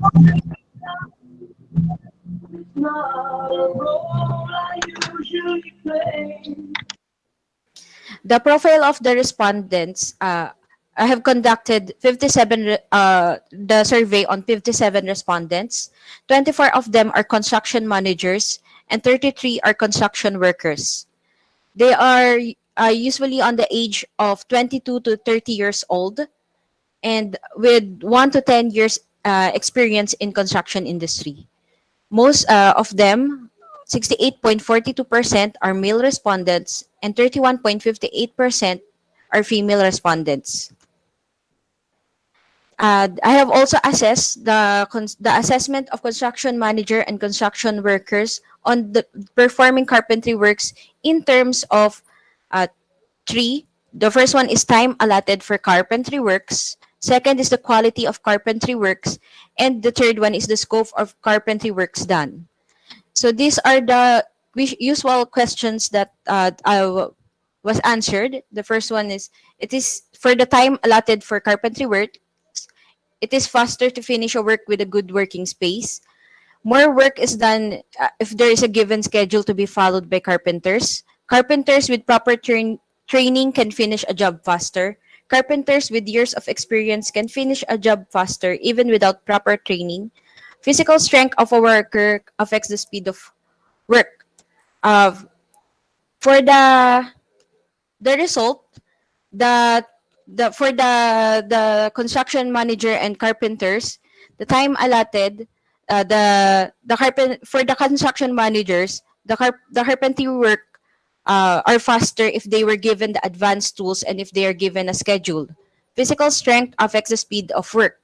And for carpenters, they said that it is faster to work for them on a good working space. In terms of quality work, in order to produce quality carpentry works, using advanced carpentry tools can produce a better quality work according to the construction managers. While most carpenters agreed that quality of work can be achieved if there's a good workspace, advanced carpentry tools, and ample time to finish. Quality work is guaranteed from workers with enough years of experience. Scope of work is more work can be done when workers use advanced carpentry tools, according to construction managers. According to the carpenters, they all agreed that it takes years of experience to be able to accomplish a work with quality and make it economical. In general, there is no significant difference between the assessment of construction workers and construction managers for the performance of carpentry works, for the indicators of time allotment, quality, and scope of work. This indicates that the respondents assessing construction workers in carpentry works. So the results of I also conducted interviews to different construction managers in the province. Most of them are architects and engineers. Respondents 1 and 2 answered that most workers are pressured from the time given to which make their performance bad and the outcome of work substandard. Respondents 3 and 4 had the same answer that sometimes the delays from the delivery causes for workers to have times where they don't do anything waiting for the materials. They also believe that completeness of tools and materials should be provided to avoid wasted time. For respondent 5, he answered that the temperature and condition of the workspace affects the carpenter's performance because of the nature of their work. Carpenters should have a more open working space to help them breathe easily. To enclose workspace is unfavorable for carpenters to work with. In recommendation, I recommend that the researchers that a good working space should be provided in order for carpentry workers to have a better work performance. The researcher recommends trainings should be provided by construction firms for hired construction workers such as Bosch, Koch, and other related trainings. The researcher recommends that construction managers should have their own training in terms of leadership. The researcher recommends that carpentry tools should be updated and provided. And the researcher recommends for future researcher to conduct add more interviews with variation of respondents. Thank you. Thank you very much, Architect Sheila. Our next presenter after Architect Sheila is Mr. Dominic Sanchez. So I will be playing Sir Dominic's recorded video here.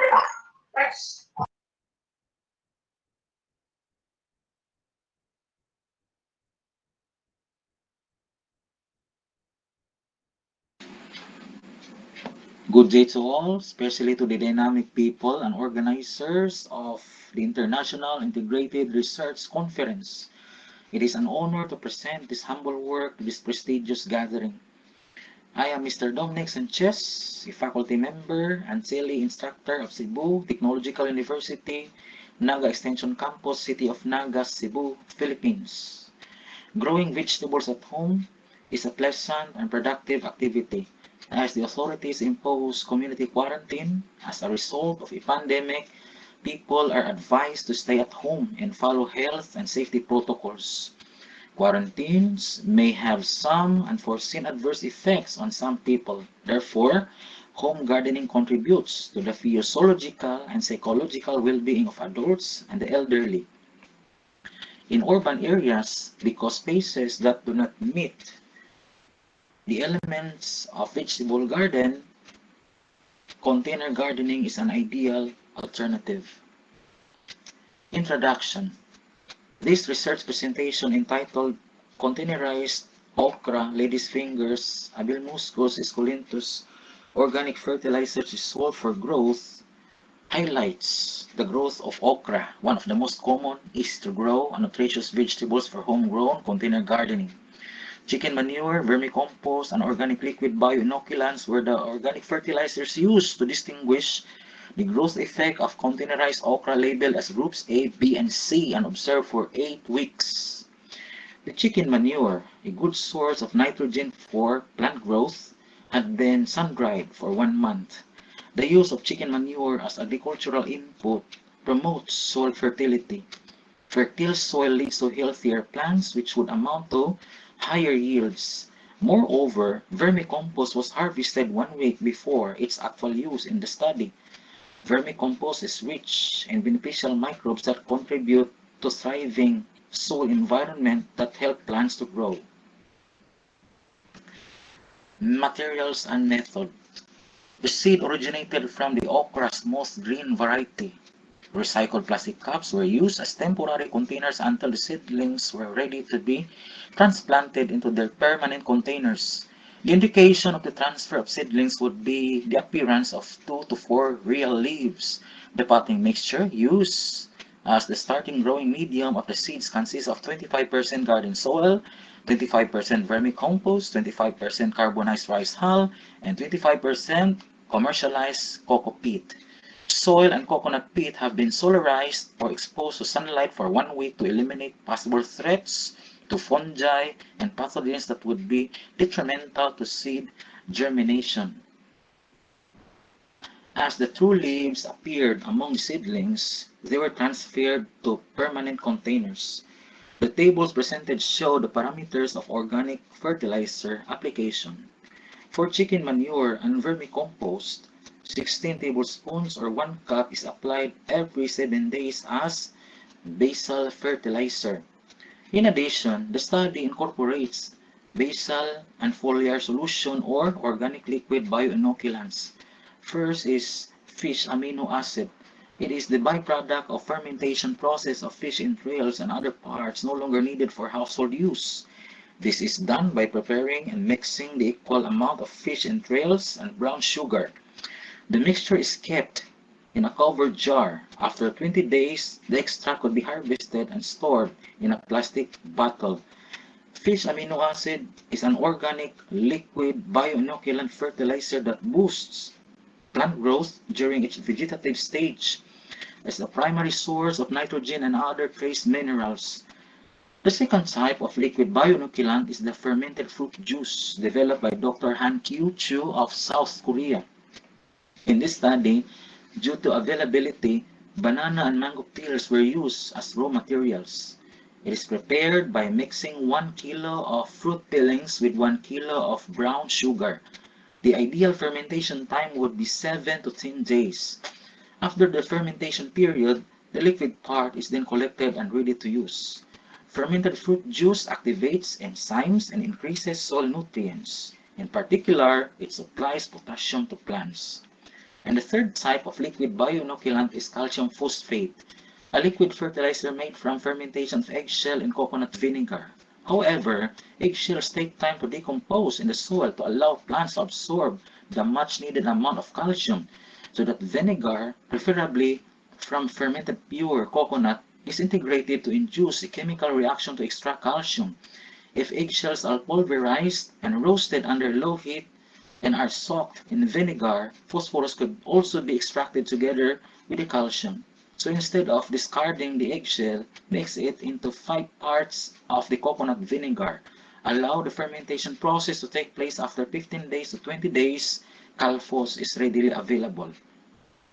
The application of the organic bioinoculants is based on the table which shows the certain amount of either ferment fish amino acid, fermented fruit juice, and calphos to the ideal amount of water dilution. For example, 1/4 liter of water is sufficient for 3 teaspoons of any of the 3 types of bioinoculant which was applied to okra plants as basal and foliar fertilizer. As to treatments to containerize okra plants that belong to Group A have a growing medium mixture of 50% solarized garden soil and 50% chicken manure, while those that belong to Group B have a growing medium mixture of 50% solarized garden soil and 50% vermicompost, and those that belong Group C have a growing medium of 100% solarized garden soil. However, the soil has been drenched with liquid bioinoculant. Results. The result has confirmed average growth rate after 8 weeks that the growing effect of chicken manure as a basal fertilizer on Group A was satisfactory at 33.7 centimeters. Interestingly, the effect of vermicompost as basal fertilizer in Group B was unsatisfactory at 14.9 centimeters, whereas the effect of liquid bioinoculant as basal and foliar fertilizer was very satisfactory at 37.1 centimeters.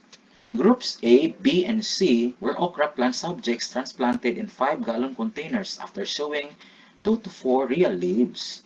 According to the observed result, the average height of the subjects ranged from 7.2 centimeters to 7.6 centimeters based on post-transplant data. The growth height was taken manually every week using a metric calibrated measuring tool. The basis for the growth assessment of each subject was from the base of the plant stem to its growing point. After transplantation, there was a 10-day gap period before growth began to be monitored and recorded. This was also the time when different fertilizers were introduced to each of the subjects. Group A has been fertilized with chicken manure, Group B was employed with vermicompost, while Group C was treated with liquid bioinoculant. Fertilizers were applied weekly or every 7 days to plant subjects for 8 weeks. Conclusion. The report addresses much of growing containerized okra in home gardening. The scope of the study is limited only to the observation of growth rates of okra plants during the vegetative phase, using 3 types of organic fertilizers identified as chicken manure, vermicompost, and organic liquid bioinoculants. Both chicken manure and vermicompost are also limited to basic basal fertilizers. Future research efforts may be undertaken to identify a different outcome of such organic fertilizers as a form of foliar fertilizer for containerized gardening. In addition, the potency of vermicompost depends largely on the quality of the substrate or organic materials fed to African night crawlers. In this study, the impact of bioinoculants has been shown to have a superior effect on containerized okra plants as basal and foliar fertilizer. Therefore, the use of liquid bioinoculants as basal and foliar fertilizer for home gardening is recommended. This ends my presentation. Thank you very much and have a nice day.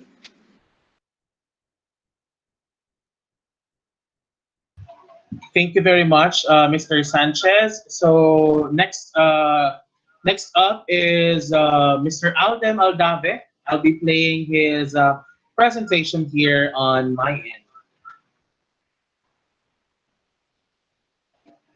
Good day, everyone. This is Alden Malave from Central Bicol State University of Agriculture, Cebu campus, and may I present to you our research study which entitled Mycelial Gut Performance of Padistra Mushroom or the Bulbariella bulbacea in Banana Waste Media.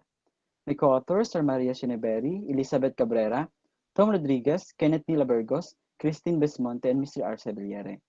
But before I proceed with my discussion, let us start with a question first, and that question is why? Why are we doing this research? What is the main purpose of conducting this research study? And to answer that question, may I begin with mushroom cultivation. You know, mushroom cultivation is very reliable and profitable option in alleviating hunger and malnutrition in the world. Various regions in the world cultivating mushroom, which use it as a source of food, which is high in vitamins and minerals with various medicinal properties, and use it as source of income. But since mushroom is a saprophyte that degrades organic compounds, it helps in cleaning the environment.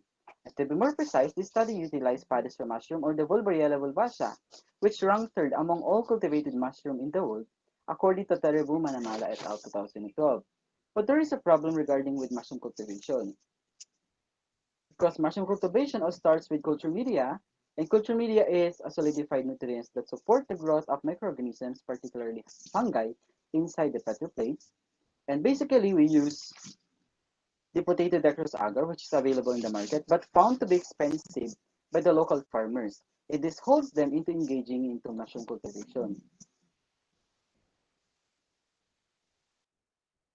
That is why this study aimed to suggest or to create an alternative culture media for mushroom production, which is found to be in abundance and availability in the country, the Philippines.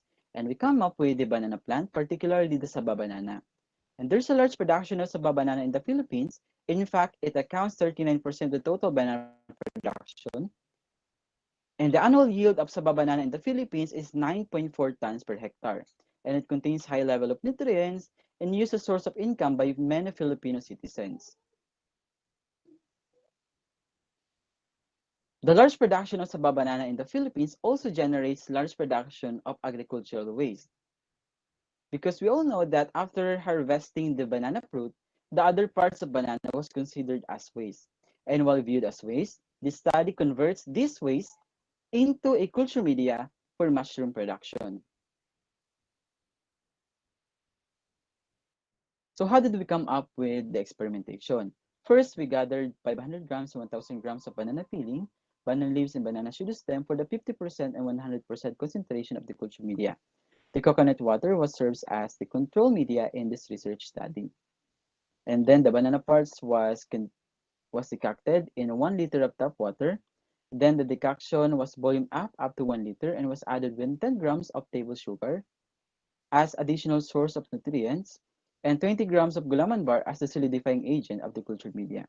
But the coconut water was directly added with gulaman bar since according to Satoshi et al. 1999, it already contains 92% of sucrose, which means it contains high level of sugar.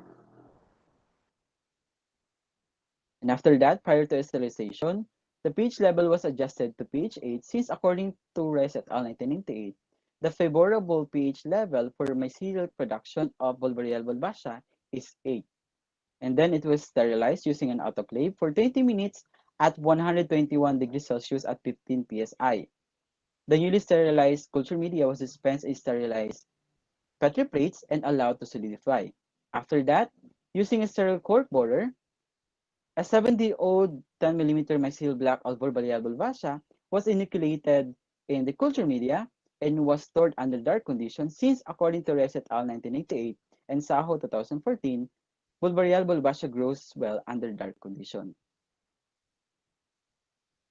After collecting and analyzing the data, this is the result of After collecting and analyzing the data, this is the result of our study. Under After collecting and analyzing the data, this is the result of our study. The culture media was observed under the average temperature of 28.6 degrees Celsius and average relative humidity of 74.8%. In the figure, we can see the mycelial growth increment of bulbarial bulbacea in banana waste media in 50% concentration. And based on the figure, we can see that the bulbarial bulbacea has shown the highest mycelial growth increment in banana leaves media from day 1 to day 3. And the plus sign represents the thickness of the mycelia of bulbarial bulbacea in the culture media.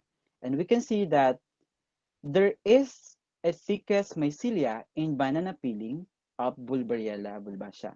And for the 100% concentration, among other banana, and for the 100% concentration, among other banana waste media, again, the banana leaves has performed, and for the 100% concentration, among all banana waste media, the Bulbarial bulbacea again performed the highest mycelial growth increment in the banana leaves and thickest in the banana peeling.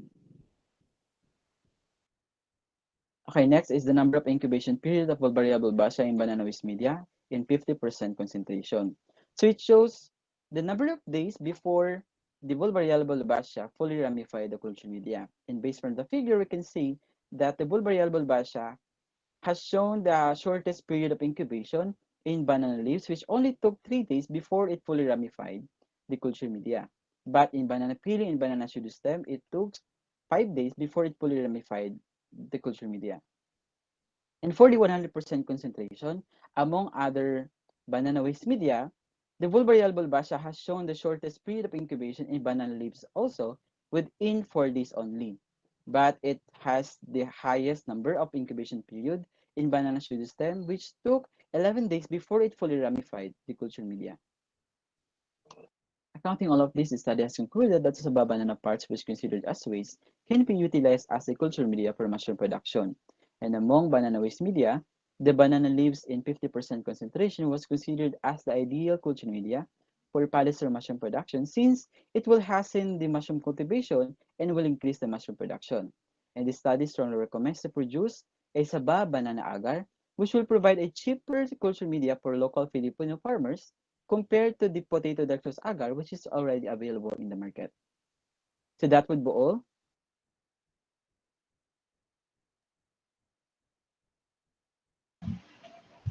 Thank you so much. Next up, we have Mr. Tomas Diquito Jr. for his research presentation.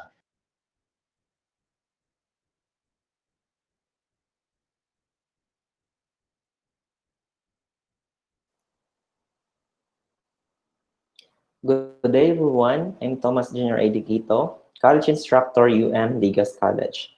I'll be presenting my research this day virtually. My research title is Integration of Climate Change in Science, Technology, and Society, or STS, Trends and Issues. For the introduction, the science of climate change is one of the most evident of humans' effects on past, present, and future climate, wherein the vulnerability of individual and communities to climate change is determined by its location, serviced by the local government, and coping mechanism.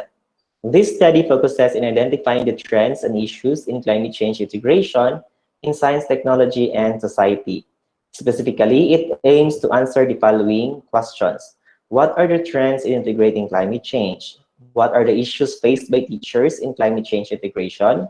What are the effects of these trends to the teaching processes and learning outcomes? And what are the effects of these issues to the teaching processes and learning outcomes? For the methods, the researcher uses the qualitative research method, specifically the use of in-depth interview or IDI and document analysis. The documents that are being used in this study was the syllabus used by the teachers, the books that are being used by the teachers and students, and the notes used by the students. And for the participants or the research locale, this research was conducted in UM Digus College.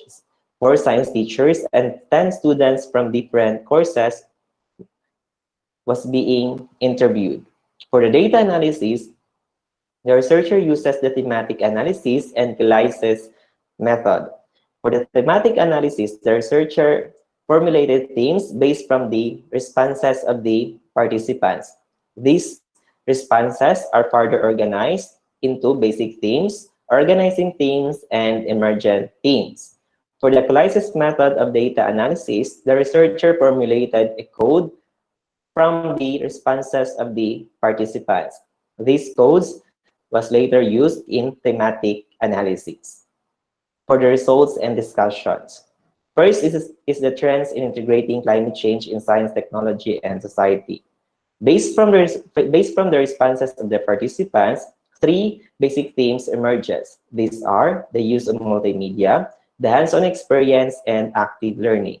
These 3 basic themes are further organized to form the emergent theme, which is the experiential learning. Experiential learning is a theory developed by Kolb in 1981. Kolb 1981 defined experiential learning as the learning through reflection on doing. For the second question, the issues in climate change and integration in science, technology, and society. Based from the responses of the participants, 3 basic themes emerges. These are the additional burden, the teacher's limited knowledge, and limited ICT-based materials. These 3 basic themes are further organized to form the emergent theme, which is the teacher's insufficient preparation. For the third question, the influence or effects of trends to teaching, learning processes, and learning outcomes. First is the teaching learning processes. Based from the responses of the participants, 2 basic themes emerges. These are able to encourage students and able to develop metacognition among students. These 2 themes are further organized to form the emergent theme, which is the become a motivating teacher. Meanwhile, for the learning outcomes, 4 basic themes emerges. These are students' knowledge is enhanced, students become more responsible, and students develop sense of ownership. And also, students become more reliant. These 4 themes are organized to form the emergent theme, which is students' climate change awareness is strengthened. For the question 4, the influence or effects of issues to teaching, learning processes, and learning outcomes. First is for the teaching, learning processes.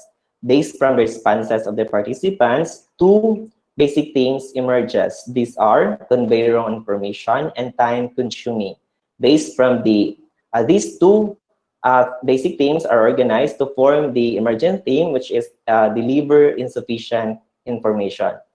Meanwhile, for the learning outcomes, 2 basic themes also emerges. These are affect students' understanding and students' personal choice to learn. These 2 basic themes are further organized to form the emergent theme, which is affect students' decision making.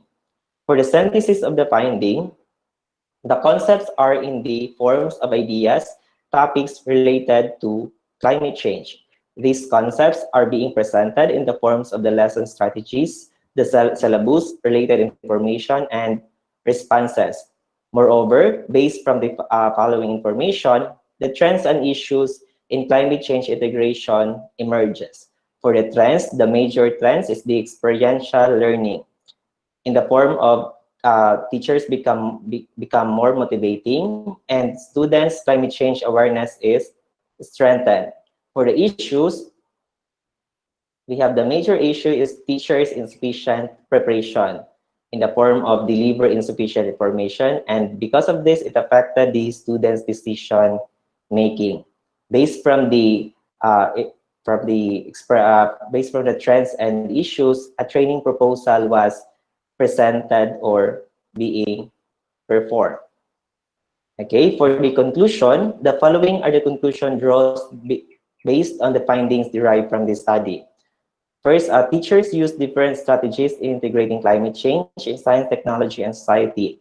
These strategies also affected the teaching learning processes and learning outcomes in a way that teachers become an excellent motivator for students to understand the concepts of climate change better. However, due to various issues that the teacher experiences in climate change integration, it affected their processes, and as a result, they provided insufficient information to the students. Moreover, this insufficient information could lead to students' confusion that could affect their understanding toward climate change. For the recommendations, in the light of findings and conclusions, the following recommendations are offered. First is higher education institutions should create a training proposal and conduct seminars for teachers to address the prevailing issues of climate change integration in science, technology, and society. Increase the HAI or higher education institutions teachers' participation in any advanced training and workshops related to climate change and environmental education. Third, further study may be conducted on integration and barriers experienced by teachers integrating climate change in science, technology, and society. Okay, so thank you and have a good day. So that's all.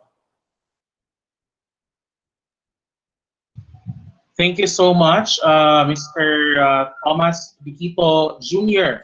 So next up, we have Mr. Eddie Cabrera. Sir Cabrera, I'll be playing your video right now.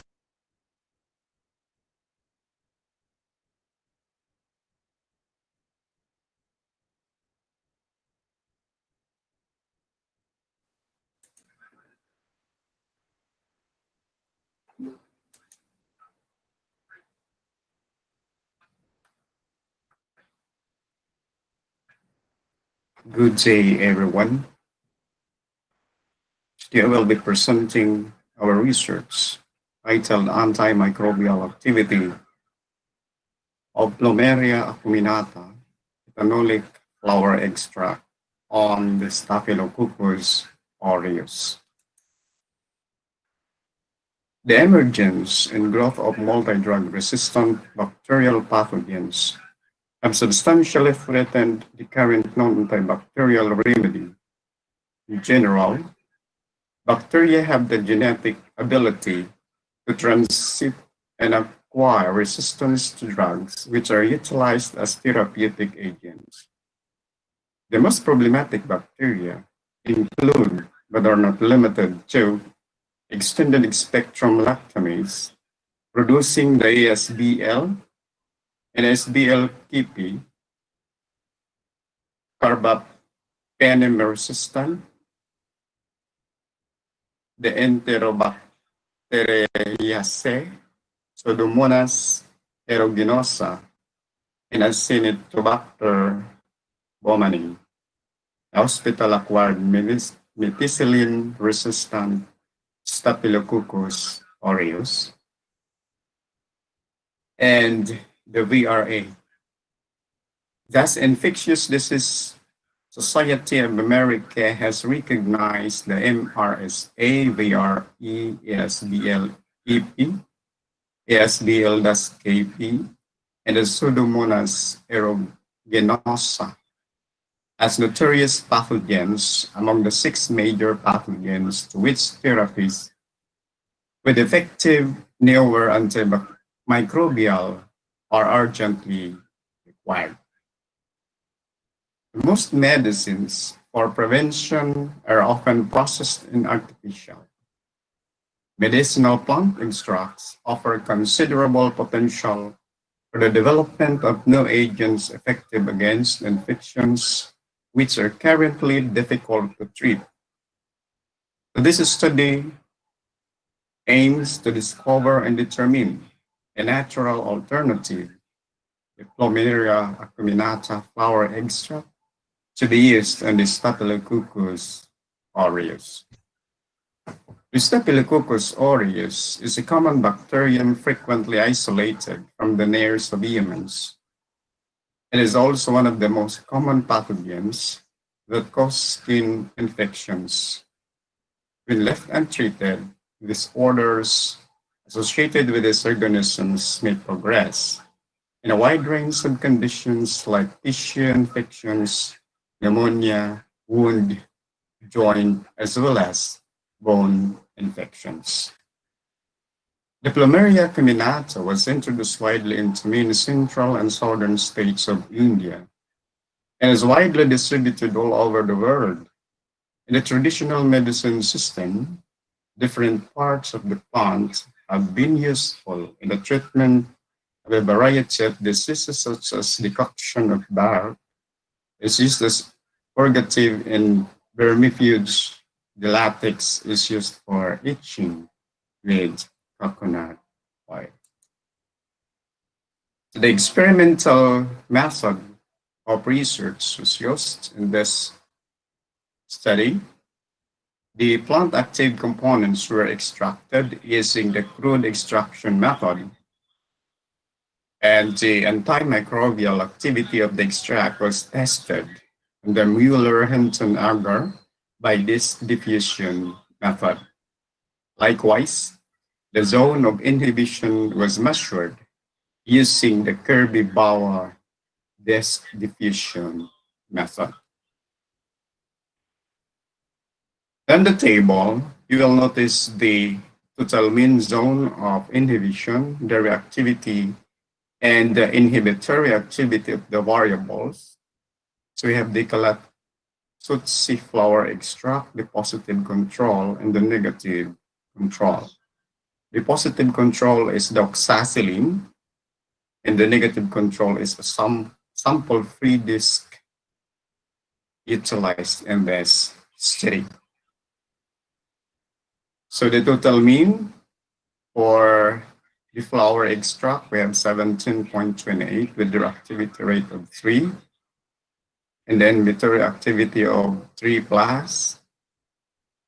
For the positive control, we have the 21.62, and then the reactivity rate of 4, in the same inhibitory activity rate, which is 3 plus. While the negative control, of course, we have the 0, 0, and then a negative in terms of inhibitory activity. I could interpret the symbols used, or yes, even the reactivity rate we have here. So it is rated 1 to 4, and then the inhibitory also rated from negative to 3 plus, meaning if it is 3 plus, it is complete.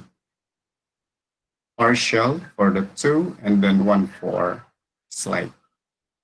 Okay. So look at the result.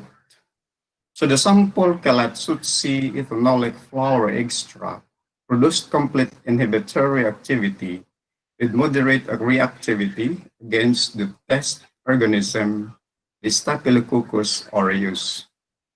This means that the zone inhibited by the sample extended not less than 5 and not greater than 10 millimeters beyond the specimen. The oxacillin, which serves as the positive control for Staphylococcus aureus, produced complete inhibitory activity with severe reactivity against the test organism. Now, this means that the zone inhibited by the sample extended greater than 10 millimeters beyond the specimen. So the sample-free disk, which serve as the negative control, have no inhibitory activity and no reactivity against the test organisms. The Kalatutsi ethanolic flower extract had a total mean zone inhibition of 17.28 millimeters and produced complete inhibitory activity with moderate reactivity. It was then discovered that oxacillin has a greater zone of inhibition around the microorganism. It is more effective than the Kalatutsi ethanolic flower extract. This shows that there is significant difference between the values of the measurements of the zones of inhibition and inhibitory activities of the 3 variables used. And this implies that the Kalatutsi ethanolic flower extract can be used as an antimicrobial agent, and it has an effect, a complete inhibitory activity against the bacterium Staphylococcus aureus. So the measurement of the zone of inhibition and the reactivity of the positive control surpassed that of the flower extract, which implies that the extract is not as effective as the one being used in the positive control, the oxazoline. Though it may not be as effective as the commonly used antimicrobial agent oxazoline in the market, but it certainly has a promising effect on the said bacteria as it has the complete inhibitory activity against it.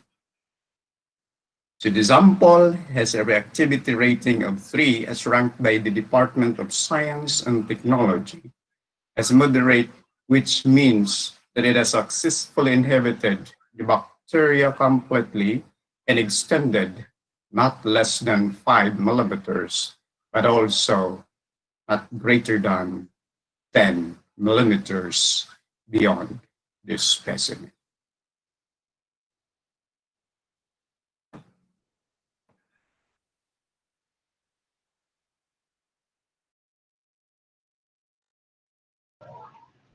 Thank you very much, Sir Eddie Cabrera. Now, our next presenter is Ms. Cheryl P. Salvan.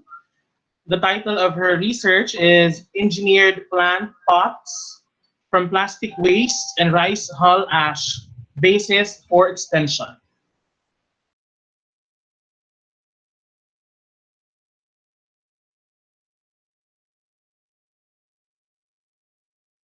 Engineered plant pots from plastic wastes and rice hull ash, basis for extension. Good day everyone, I'm Cheryl P. Salvan. My co-researcher Jan Ojal Ursua. We are from University of Antique, Sibalam, Antique, Philippines. This study focused on the utilization of the growing plastic and agricultural wastes in the province of Antique, specifically in the municipality of Sibalam, turning it into the engineered pots. We are in line with the United Nations Sustainable Development Goals, good health and well-being, and also to promote gender equality, decent work, and economic growth, especially to the women who have lost work due to the cause of pandemic 2019. And also the College of Engineering and Architecture of the university wishes to be in partner with a willing barangay to have this alternative source of income or livelihood aside from the usual clay pots and cement pots. Antique as of 2012 is composed of 37,000 hectares of farmlands, according to Census of Agriculture and Fisheries, Agriculture 2012. Rice husk is an organic waste produced in large quantities, which is a major byproduct of the rice milling and agri-based biomass industry. Plastic usage has increased in proportion to the growing population. The industrial-scale production of plastic began in 1950s and has bloated up to 9 billion tons of plastic as of 2015. In the 65 years, merely 9% of the plastic waste was recycled and reused, 12% incinerated, and the 79% used in landfills or landed up elsewhere in the environment. It takes more than 500 years to recycle plastic wastes, making this study sustainable. In order to build a clay pot, it is a natural resource in the municipality of Sibalam to use clay, but as the production is growing, so does the need for the clay resource. On the other hand, plastics are usually burned or buried. Shredded plastics have good characteristics such as hardness, flexibility, and is lightweight.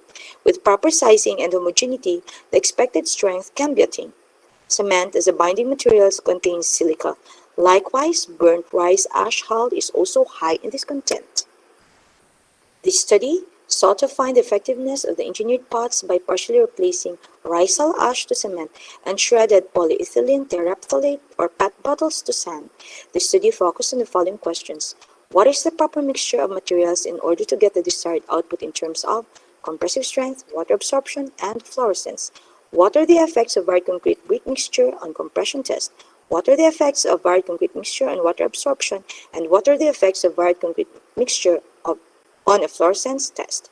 The methodology used was the researchers chose to make a base sample using 1 inch by 4 inches by 6 inches mold, had it cured for 7 days to undergo series of tests.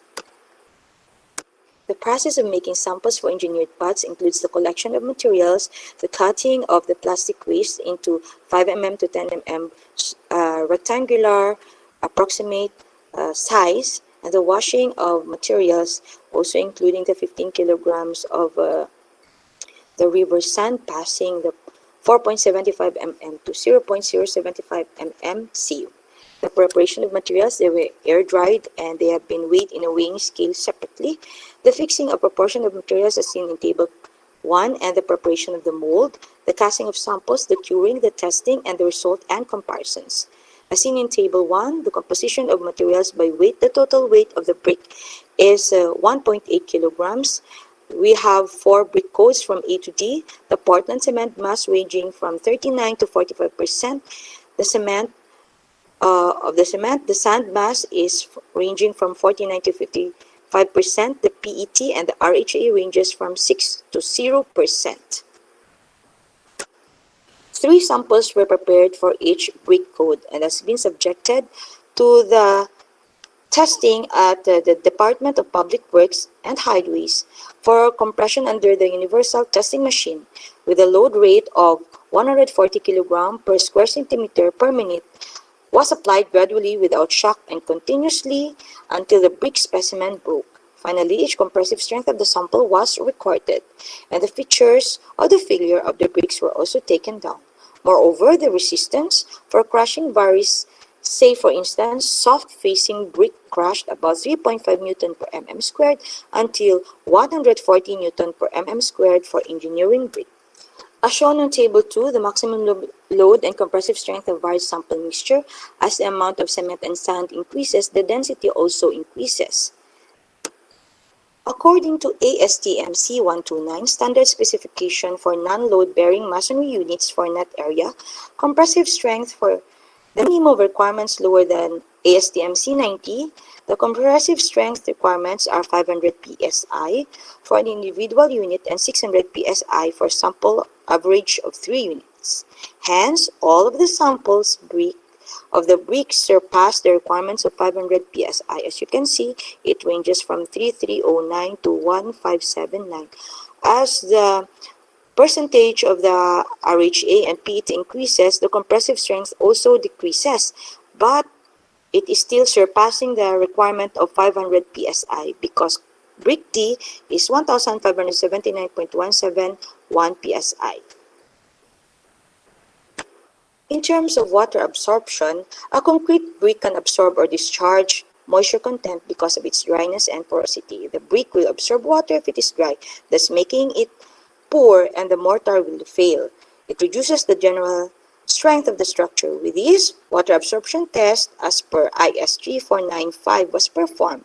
It is noted that the specimens were dried and cooled down at a room temperature before the individual dry mass was recorded using the digital weighing scale. Then, dried specimens are immersed in clean, fresh water at a temperature of 27 plus minus 2 degrees Celsius for 24 hours. After that, they had been removed from the immersion and any trace of water has been wiped out using a damp cloth. Then, this specimen, the wet mass was obtained 3 minutes after it has been removed from water.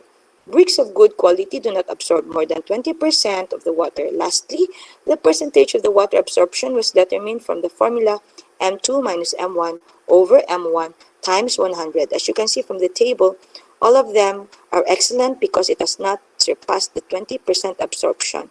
So, although brick D has the highest among the 4 with a percentage of 4.167, still it is way lower than 20%. In terms of a fluorescence test, a whitish crystalline deposit of foggy salts or crystal bricks consisting of calcium sulfate, magnesium sulfate, and carbonate of sodium and potassium is called efflorescence. Sometimes efflorescence appears a few years after the end of construction, leaving the building owner to face questions about cleaning or maintenance.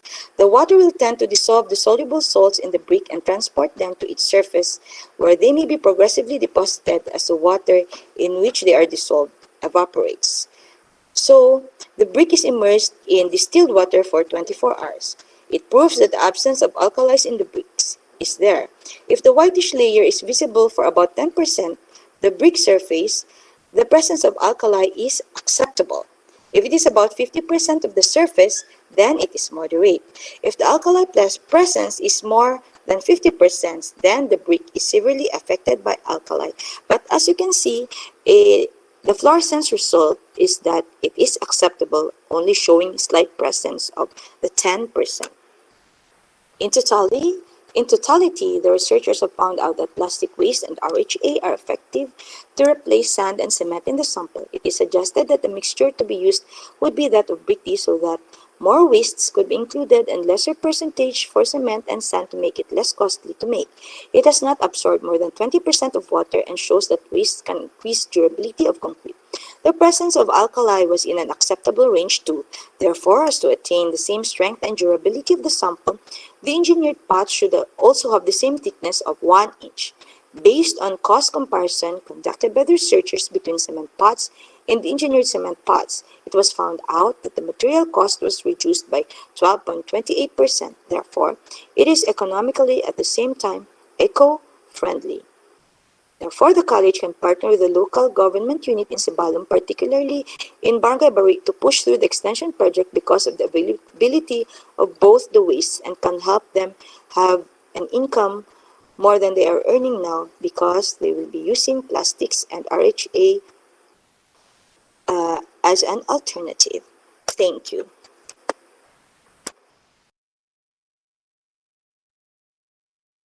Thank you so much, Ms. Cheryl Salvan. Next up, we have Ms. Rothelia P. Payawal. Her research is titled Molecular Identification of Family Conidae from Verde Island, Batangas, Philippines, using mitochondrial gene markers, cytochrome oxidase 1 and 16 srRNA. Okay, one moment.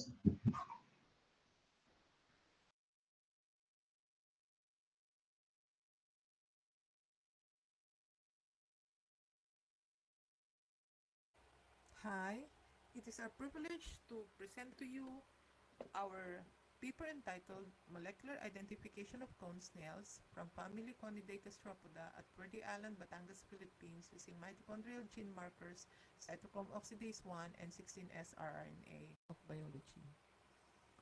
For the introduction, 85% of family Conidae is genus Conus, with 803 nodes. I am your presenter, Rotella P. Payawal from the Polytechnic University of the Philippines Department of Biology.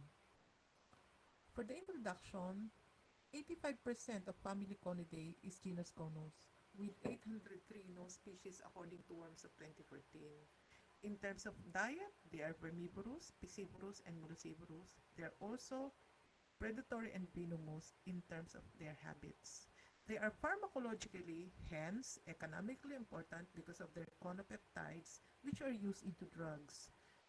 And they have very intricately patterned shells. These patterned shells well loved by collectors. For the mitochondrial gene markers that we use two genes, CO1 and 16S rRNA. They are mitochondrial genes, and the next question is, why did we use mitochondrial genes? Because mitochondrial genes are maternal genes, hence they are highly conserved. For the CO1 mitochondrial gene, or the cytochrome oxidase 1, they have 650 base fragment. They are the official barcode for animals according to CBOL, or the Consortium for the Barcode of Life. They are very easy to amplify for the book code, a spectrum of phyla, and they have a rate of nucleotide substitution which is quite high, and there are at least 3,000 publications. Okay, there appears to be a problem with the audio, although there is an audio. I can somehow hear it, but it's very, very, how would I say it? It's almost a background noise or something. It's not really very audible. Ma'am Rosella, can you do this live perhaps, or Which are rapidly evolving regions, and these evolving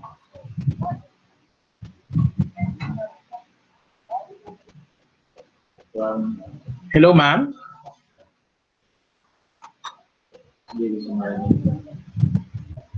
Hello, Ma'am Perez. Can you maybe? Hello po. Okay, Apo. yeah, we Okay. can hear you now. Can you just play the because I cannot play it on my end. Can you just play without the okay. I can play it without the audio, and you can perhaps walk us through, right? Okay.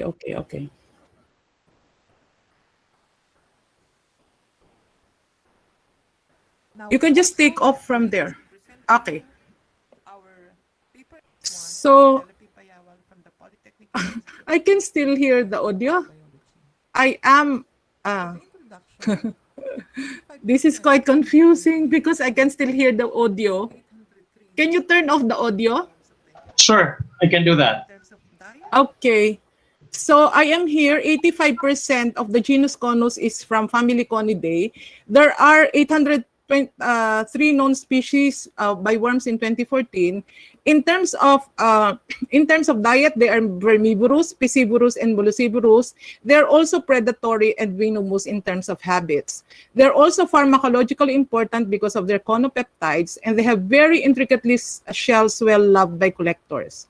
We used to mitochondrial genes, that is CO1 and 16S-rRNA. Why did we use mitochondrial genes? Because mitochondrial genes are maternal genes that are so well conserved. Why CO1? Because CO1 has 650 base fragment. They are the official barcode for animals for the consortium of the barcode of life. And they're so easy to amplify, and there are at least 3,000 publications, and they're also highly conserved. Why 16S-rRNA? Because they are one of the slowest evolving genes, and they're also very popular among scientists. So these are the two genes that we use when we did the Conidae of the Verde Island Passage. Okay, there are also 16S-rRNA are transcripts that forms part of the mitochondrial ribosomes, playing an important catalytic role during translation of messenger RNA into the proteins. Again, they are one of the slowest evolving genes. Rapidly evolving regions are control regions. There are combinations of variable and conserved regions within the same gene, which are, again, very popular among scientists. Again, they're very pharmacologically important because of their conopeptides. Conopeptides are being isolated from at least 200 conopeptides that can be isolated from each species. Okay, can we have it a little forward? Okay. Next, what are the objectives of the study? Generally, is to assess the species of family Conidae present at Verde Island, Batangas, Philippines using molecular methods. It is also to identify the species using the mitochondrial gene marker cytochrome oxidase 1 and 16S-rRNA. It is also to generate species list of cone snails at Verde Island and establish such record for future monitoring on conservation efforts. Also to reconstruct the molecular phylogeny of the species collected using the generated DNA sequence. So these are just the pictures of our favorite cone snails. Okay. Can we have a little bit? Okay, where is my study area? My study area is the Verde Island here, and this is the Verde. By law, and the offense might be listed as suspended. Hello? One, Hello? Hello? investigation. Hello? I can hear other voice. Okay. So this is the Verde Island. This is my collection area. And this is the Verde Island Passage. And this is how long the Verde Island Passage is. The Verde Island Passage is at the tip of the Coral Triangle, known to be the center of marine biodiversity in the world. The Coral Triangle runs from Indonesia, from Solomon Islands to Indonesia, to the Philippines. These are the 6 barangays, which are my collection sites. So basically, if you will notice, the substrata is basically rocky, sandy rocky, or muddy and rocky substratum. This barangay, the San Agustin Canluran, which have several 3 sitios that I have worked on, is basically the most diverse among all of them. And San Agapito is a very sandy area, which is a swimming area. Okay, so that is where I collected my samples. So next po. Okay. This is okay. How did we do it? So we have collected the cone snails in the intertidal areas up to 10 meters deep, and then we preserve the cone snail tissues at 95 ethanol. And then from there, we extracted the DNA. We amplified using PCR with CO1 and 16A RNA, 16S rRNA gene markers.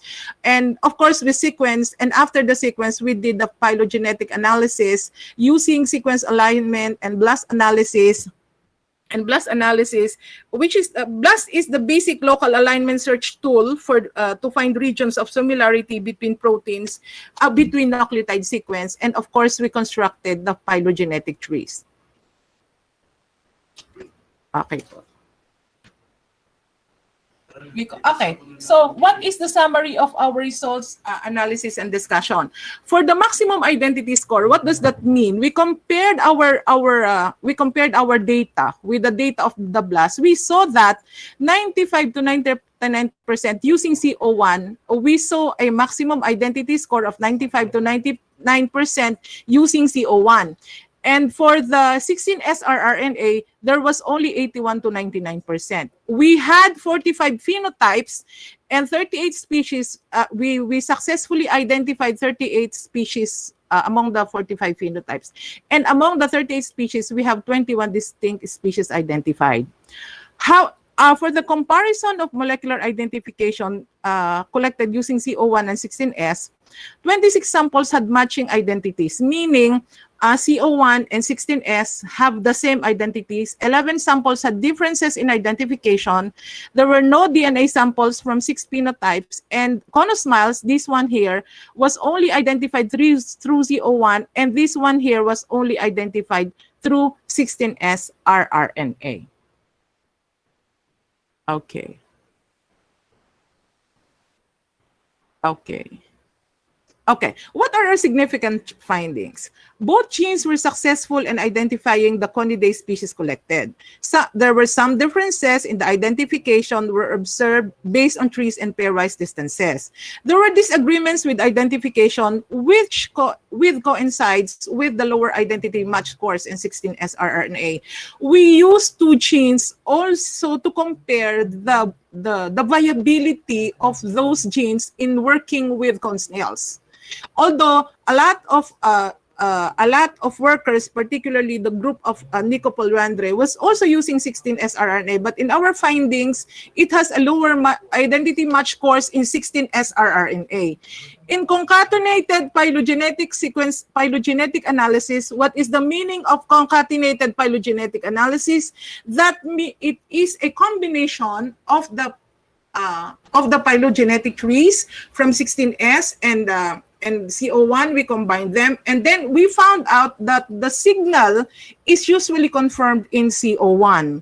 So we did both. We did CO1 alone, we did 16S alone, and then we combined them because according to research, the concatenated phylogenetic analysis can give a better picture of what the molecular phylogeny of that organism is all about. So for my conclusion, the mitochondrial markers are successful in the identification of the Conidae species collected from Verde Island, Batangas, Philippines. The phylogenetic analysis show consistent clades and well-defined lineages, and a species listing of Conidae species were generated, our records are established, and we are bound to bring them to NCBI, the National Center for Biotechnology Information, which is a software tool for analyzing molecular and genomic data and research and computational biology. And that's all. Thank you very much. Thank you for bearing with me. Sorry for the inconvenience. Thank you so much, Ma'am Rafaela Payawal. So second to the last presenter would be Mr. Eratus Glenn A. Cruz. His research is titled Web-Based Supplies Monitoring and Inventory System, or WebSMIS, using forecasting algorithms. Sir? Okay, sir. Wait lang po, sir.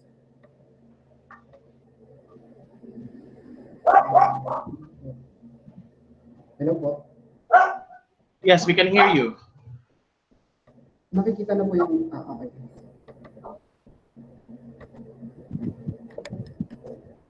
Pero po sir, nakikita na po yung presentation ko po.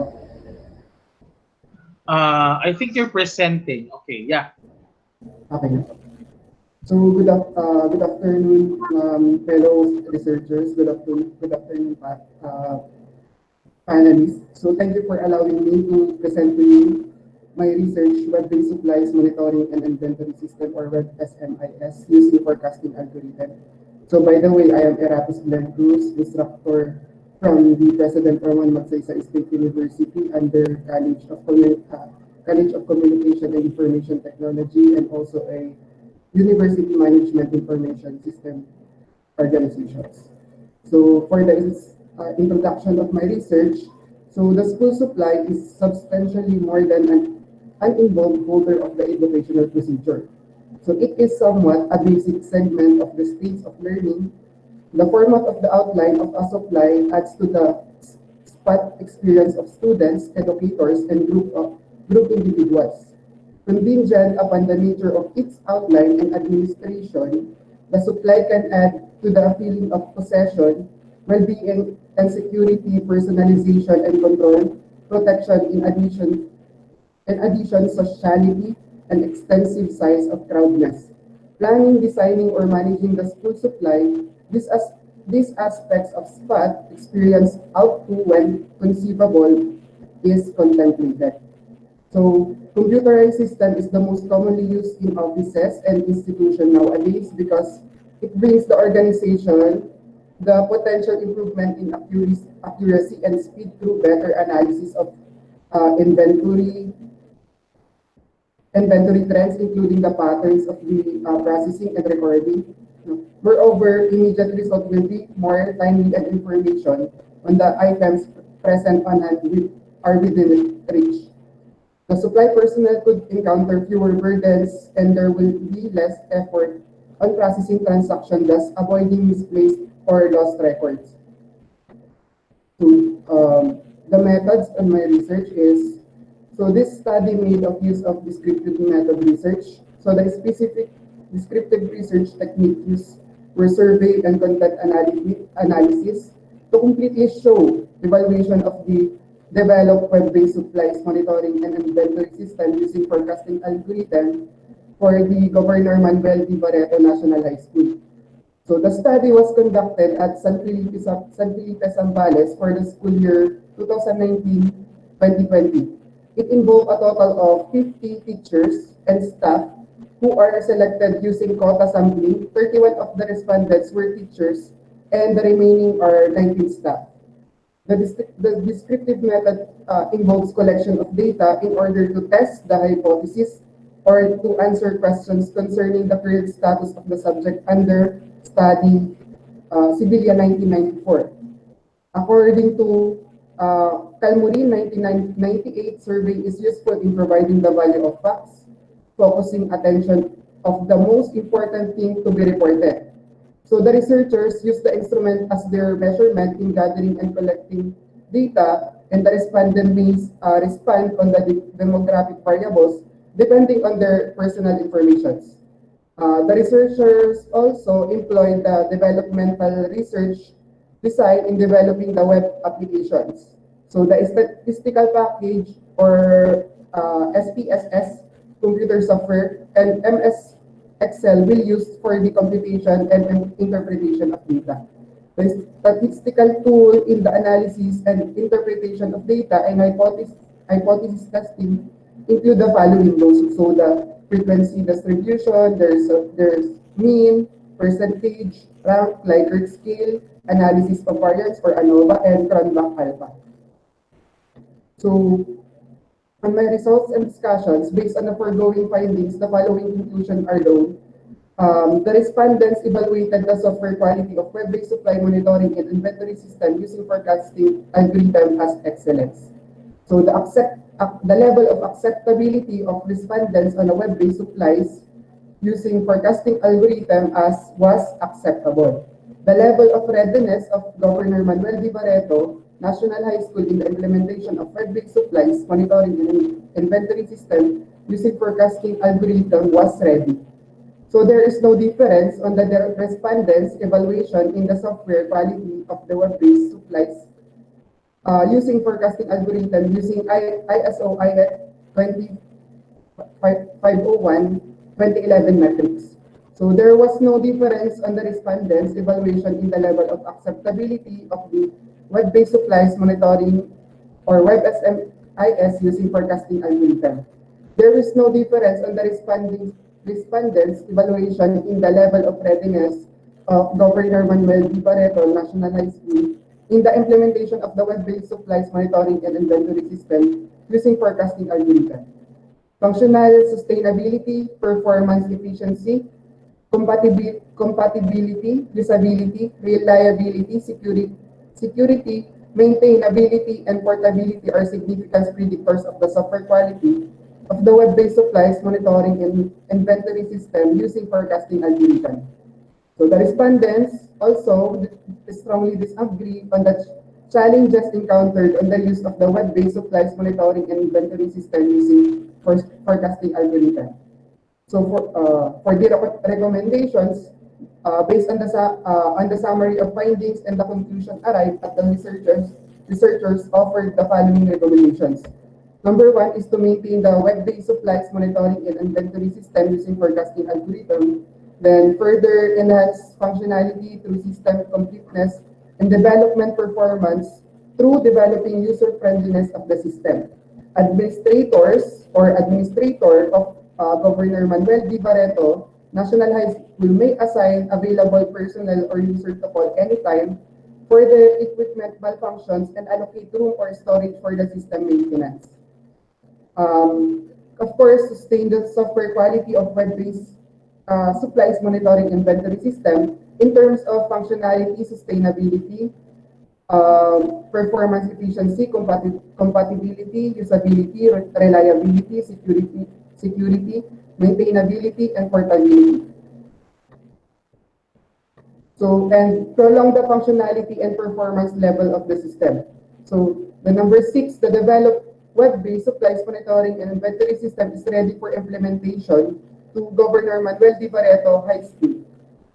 Since functional sustainability, performance efficiency, compatibility, usability, reliability, security, maintainability, and portability are significant predictors of the software quality of WebSMIS using forecasting algorithm, it is recommended to sustain the same zeal of quality level of metric variables as determinants of the software.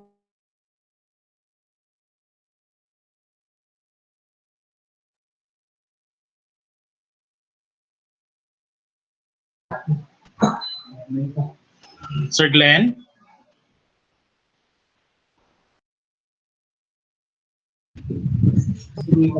Hello, Sir Glenn? Hello po. Okay. Hello, sir. Sir Glenn? Hello, hello. Hello. Okay, we can hear you. Okay po. Okay. Hello. Yes, so were you able to finish or? Okay na po. Okay na po. Okay na, sir. That's all. Okay. Okay, thank you so much, Sir Glenn. Our last presenter for STEAM, we have Mr. Kyle David Atienza. Hello. Hello. Hello po. Good day, everyone. I am Cal David B. Atienza, a public secondary school teacher under the Department of Education Division of Marinduque. Today, I will discuss the distribution and abundance of blue worms, Archaeopteryma species, relative to soil moisture content in 3 different types of habitat in Bintacay, Mogpog, Marinduque. The diversity of living things naturally varies depending on the location on Earth. The soil is home to several kinds of animals, and among them, earthworms form a major component. The burrowing and feeding activity of earthworms, as well as their overall population, is affected by different soil factors, which includes temperature, pH, soil texture, and moisture. With the effects of climate change now progressing as evidenced by the increasing temperature, soil moisture will significantly decrease. Increasing temperature will mean low moisture content of the soil impacting on the density of blueworms. Hence, this study was conducted to determine the distribution and abundance of blueworms relative to the soil moisture content in three different types of habitat in Bintakay Mogpog, Marinduque. Specifically, the study aimed to first describe the vegetation cover and dominant soil texture of the three study sites, determine the soil moisture content in the three study sites, determine the abundance and distribution of blueworms in each habitat, and last, state the implications of the results of the study. The research followed the IPO framework of the study. For our input, the habitat type, which includes under the trees, bamboo, and near a water source, wherein we will need to gather the soil moisture content and then correlate it with the abundance of blueworm. The descriptive method was used in this study. The researchers sought to it that necessary permits were secured for the legal conduct of the study and that no worms were unnecessarily harmed and kept after taking the morphometrics. According to Kalu, Corala, and Kadaka in 2015, majority of earthworms were found in top 15 centimeters of the soil. Hence, 0.25 meters by 0.25 meters by 0.25 meter quadrats in each habitat were constructed. These are the 5 quadrats in the under the trees habitat, 5 quadrats in the bamboo habitat, and 5 quadrats in near a water source habitat. For the species collection, the blueworms were collected for counting within the established quadrats from each type of habitat. To prevent recounting the same sample, counted blueworms were temporarily stored in an open container and then released as soon as counting and tallying were done. For the classification of soil texture, it was classified in accordance with the soil textural classification by Ritchie and McGrath in 2015, which was adopted from S.J. Thien in 1979. It was determined by feel. For the soil moisture content analysis, 200 grams of soil were collected per quadrat from each type of habitat and then stored in plastic bags for transport. These samples were sun-dried and pulverized, and the dried samples were weighed again in order to obtain the soil moisture content, which is expressed in percentage as follows. Soil moisture is equal to the initial weight minus final weight all over the initial weight times 100. For the statistical analysis, the data were summarized into frequency tables or mean with variation expressed as standard deviation. These data went through pre-ANOVA or Levene's test, one-way ANOVA, post-hoc or ANOVA test, and the Pearson product moment correlation. All statistical analyses were computed using the Statistica software version 7. For the vegetation cover under the tree's habitat, it was covered by different kinds of trees like dwarf and big varieties of coconuts. Tooth scrubber, balete, arrowroot, and tabiga plants were also found in the area. The bamboo habitat was composed mainly of bamboo and grass, and there were also termites inhabiting the area. For the near a water source habitat, it was not covered by any vegetation but pebbles and rocks only. For the determination of soil texture and abundance of blueworms in each quadrat, for the under the trees habitats, 18 blueworms were found with lengths ranging from 2.5 to 14 inches. For the bamboo habitat, 22 blueworms were found with 1.5 to 16 inches in length, and in near a water source habitat, there were no blueworms found.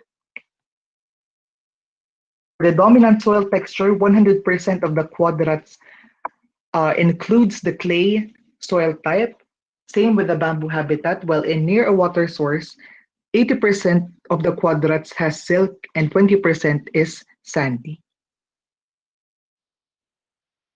For the determination of soil moisture content, in the under the trees, 17.5 is the mean with a standard deviation of 5.59.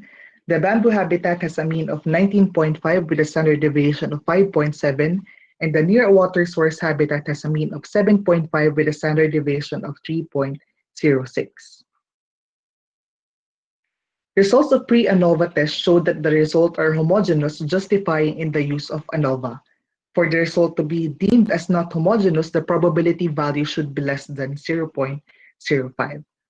For the results of the one-way ANOVA showed that the moisture content in the three habitats significantly varied. For the results to be significantly different, the probability value should be less than 0.05. For the Tukey's on a significant difference, highlighted values are deemed to be significantly different with the probability value is less than 0.05. Based on Tukey's HSD analysis, the relationship can be summarized as under the trees, soil moisture is equal to bamboo soil moisture, which is greater than the near a water source soil moisture.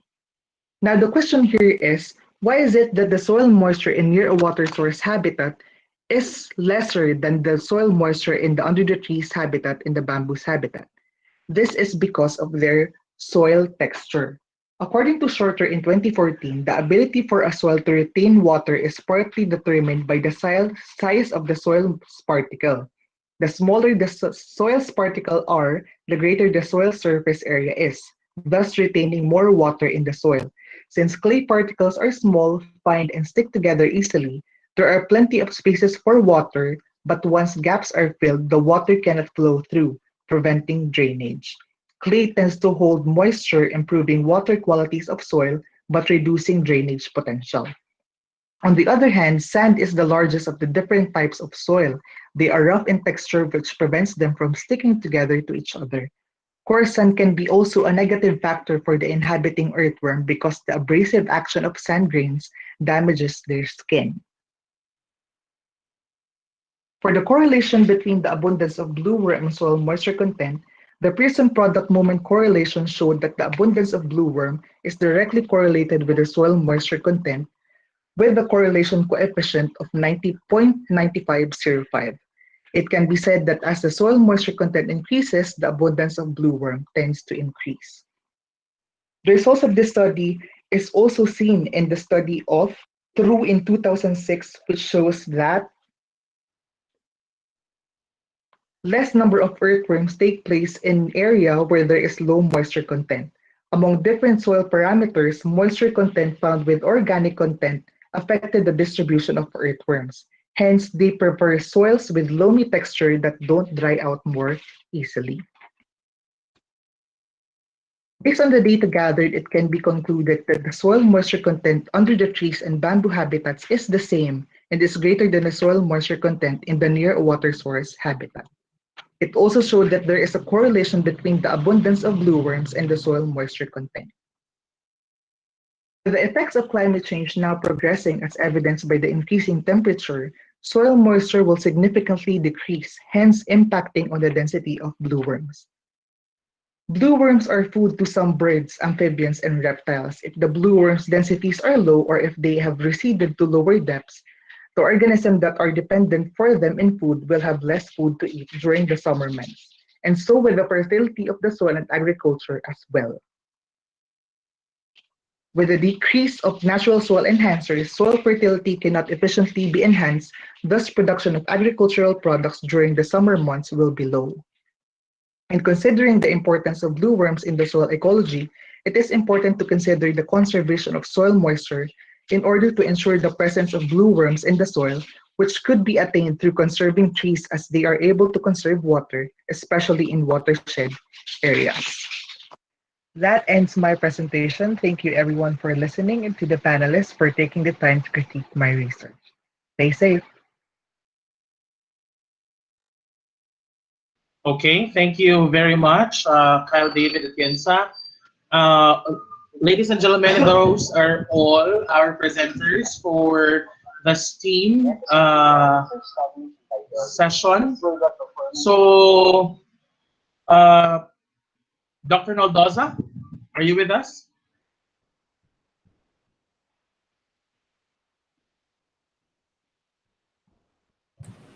Yeah.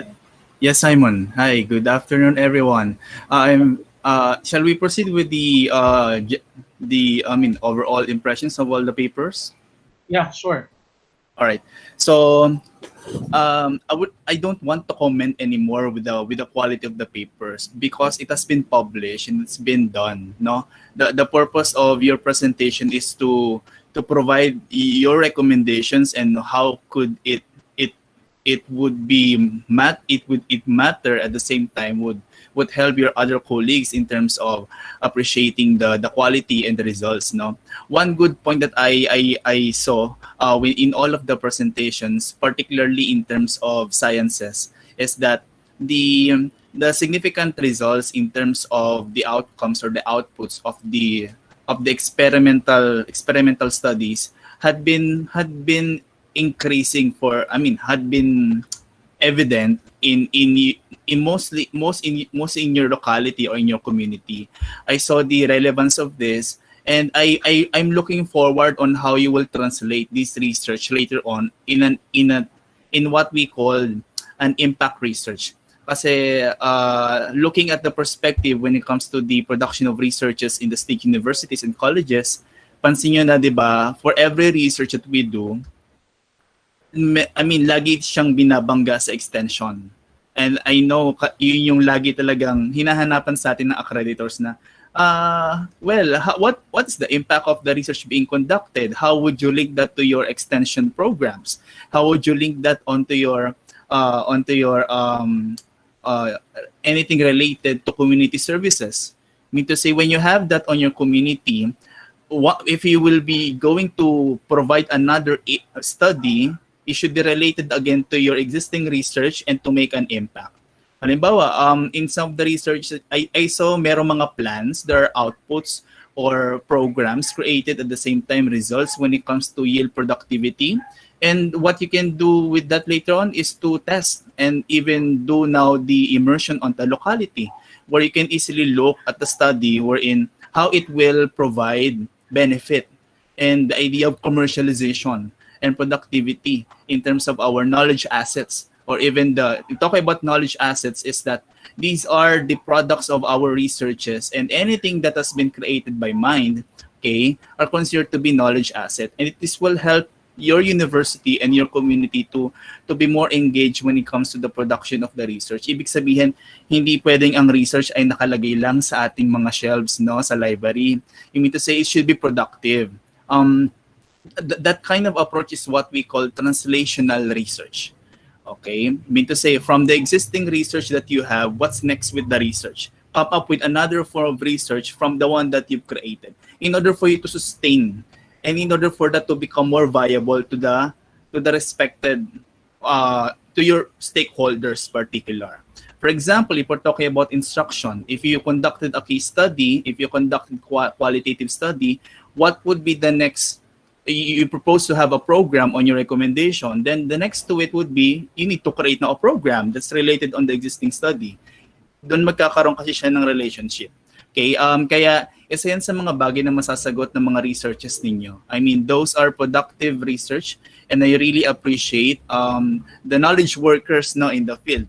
We consider ourselves as knowledge workers. Nabubuhay tayo hindi lang sa pagtuturo, kundi para sa paggawa din ng mga researches. And I know some of this has been landed already for publications. Marami sa inyo nagpapasa na for publications. And in order for us to be promoted and to increase our salary grades, or even, it's a must for us to do research.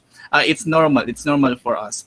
That's why something that is useful, beneficial, not only to the school, no, but also to the community, and largely in terms of its scale, how could you go far with the paper? How would you go far with your research? Would you want it to be more accessible on the regional scale, on the national scale, or the international scale? So that is one of the premises that you could see in the future.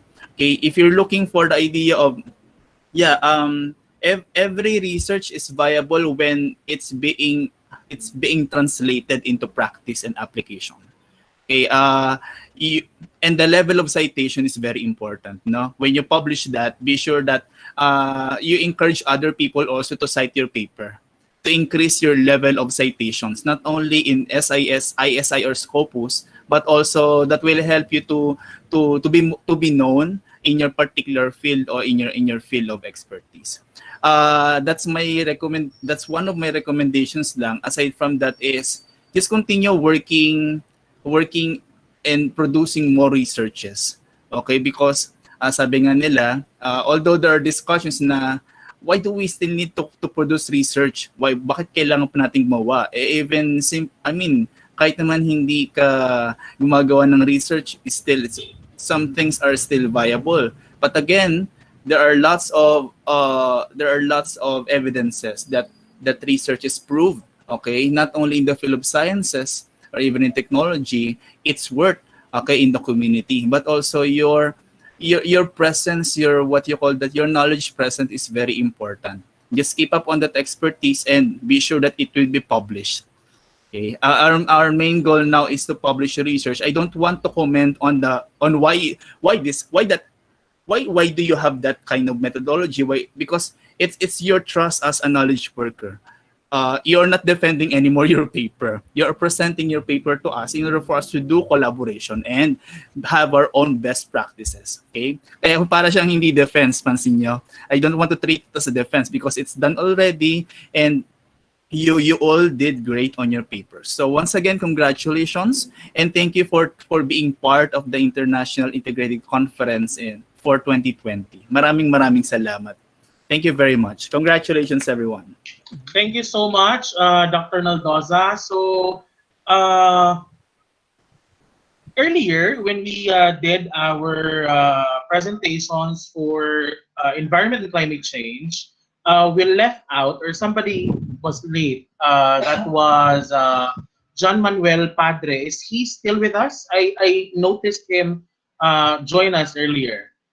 John, are you still with us? You still have the chance to present right now. Yes po. Hello po. Okay. Ay Hello, po. John. Yes At po. last. Apo. You're Ay, sorry there. po. Ay po. Okay, so do you want me to play your video or do you want to present live? The video na lang po will do, sir. Okay, one yes moment. Po. Thank you po, sir.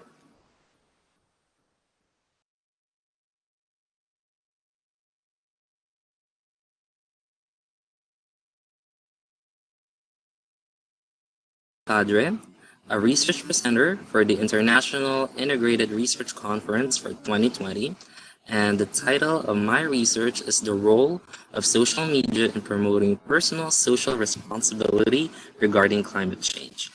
The purpose of the study is to give awareness to people about the power of the youth to use the social media, Facebook, Twitter, Instagram, to influence other people regarding the effects of climate change and how aware they are regarding climate change. So we have here certain literatures to back up these claims. Okay, so for Daily Inquirer in 2018, so the youth and the social developmental goals. So it was stated in the Inquirer that during the youth summit shared their ideas about how to make the environment a cleaner and a better place. And also Greta Thunberg in the 2018 and 2019, and even in the 2020 arena or area, she was fighting for climate change even before the pandemic. And also the Australian and the Amazonian wildfires, we saw the effects of climate change on those areas. And also Lahikainen in 2018 and her thesis about individual action and how it has moral implications. So it says there on her thesis that our individual actions are related towards the development of the community. So that's very important. And also the 5 doors theory of sustained adoption by Fernandez et al. So it says there that it's very important for a specific action to have a continued adoption of a specific action. So the purpose of this research is to create a specific program that will be continued in the future. So all of these literatures, when combined, shows the importance of awareness of youth and the media and how they use the different types of media that they see every day or they use on their phones like Twitter, Instagram, Facebook, all of those things. So those are very important. And the hypothesis of the study is that it's true. There's a significant relationship between the average usage of social media as means for promotion of climate change and the personal social responsibility of students regarding climate change mitigation. Let's go to the methodology. Okay, so this is the profile of the respondents. The participants, there are 80 participants, so there were 40 junior high school students, so this was around 12 to 16 years old, and 40 senior high school students, so they were around 16 to 17 or 18 years old. So in total, there are 80 participants. The sampling technique used was non-random, so it was a purposive study. We purposively taken respondents, which is the youth, for the study, and it was stratified. So per grade level, we took equal number of samples. And also, the design of the study is quantitative, so it's purely number-based, and also descriptive correlative. So that means that we have to correlate the two variables of the study, which is the personal social responsibility towards climate change and the usage of social media as a platform for promoting climate change awareness. And the instrument used for the study is the validated survey questionnaire. So it was validated by professors in environmental science. The questionnaires contain 20 statements. So the statements contain the validated statements by the environmental science professors, and also they were about brown environment. So brown environment is about urban climate change development, urban climate change mitigation. So how are these students aware of the urban climate change that's happening in their community and also in the city, of course. And the reliability score is 0.869. So that's the Cronbach alpha score is high. So that it's high. So it means that the instrument is highly reliable when we pilot tested it. So 0.869. And the administration was individuals, which means we gave the respondents individually the survey questionnaires. And the statistical treatment used was Spearman Rowe. So that means that it's ranked. So we have two variables. The first one is a ranked variable, which is the usage, the perceived usage of social media. So that's 5 for using social media all the time as for promoting climate change, and 1 that means that the student doesn't use social media for climate change promotion. And also we have to correlate that with their perceived personal social responsibility towards climate change. Okay, now, so for the results of the study, after the survey questionnaire was administered to the students and the respondents of the study, here were the results. 96.25% of the respondents believe that climate change is happening right now. So that's almost all of the respondents. 43.75% sometimes use social media websites as means for promotion of climate change awareness and mitigation. So not all of the respondents, not all of the youth respondents use social media to promote climate change. And 18.65% of the respondents get their source of information regarding climate change and its effects on local news television channels. So television was the most commonly used source of channel for these students. Some of them, or the second option was Google, so they get their information from Google regarding climate change and its effects. And their third option or channel for getting the news regarding climate change is Facebook and the social media.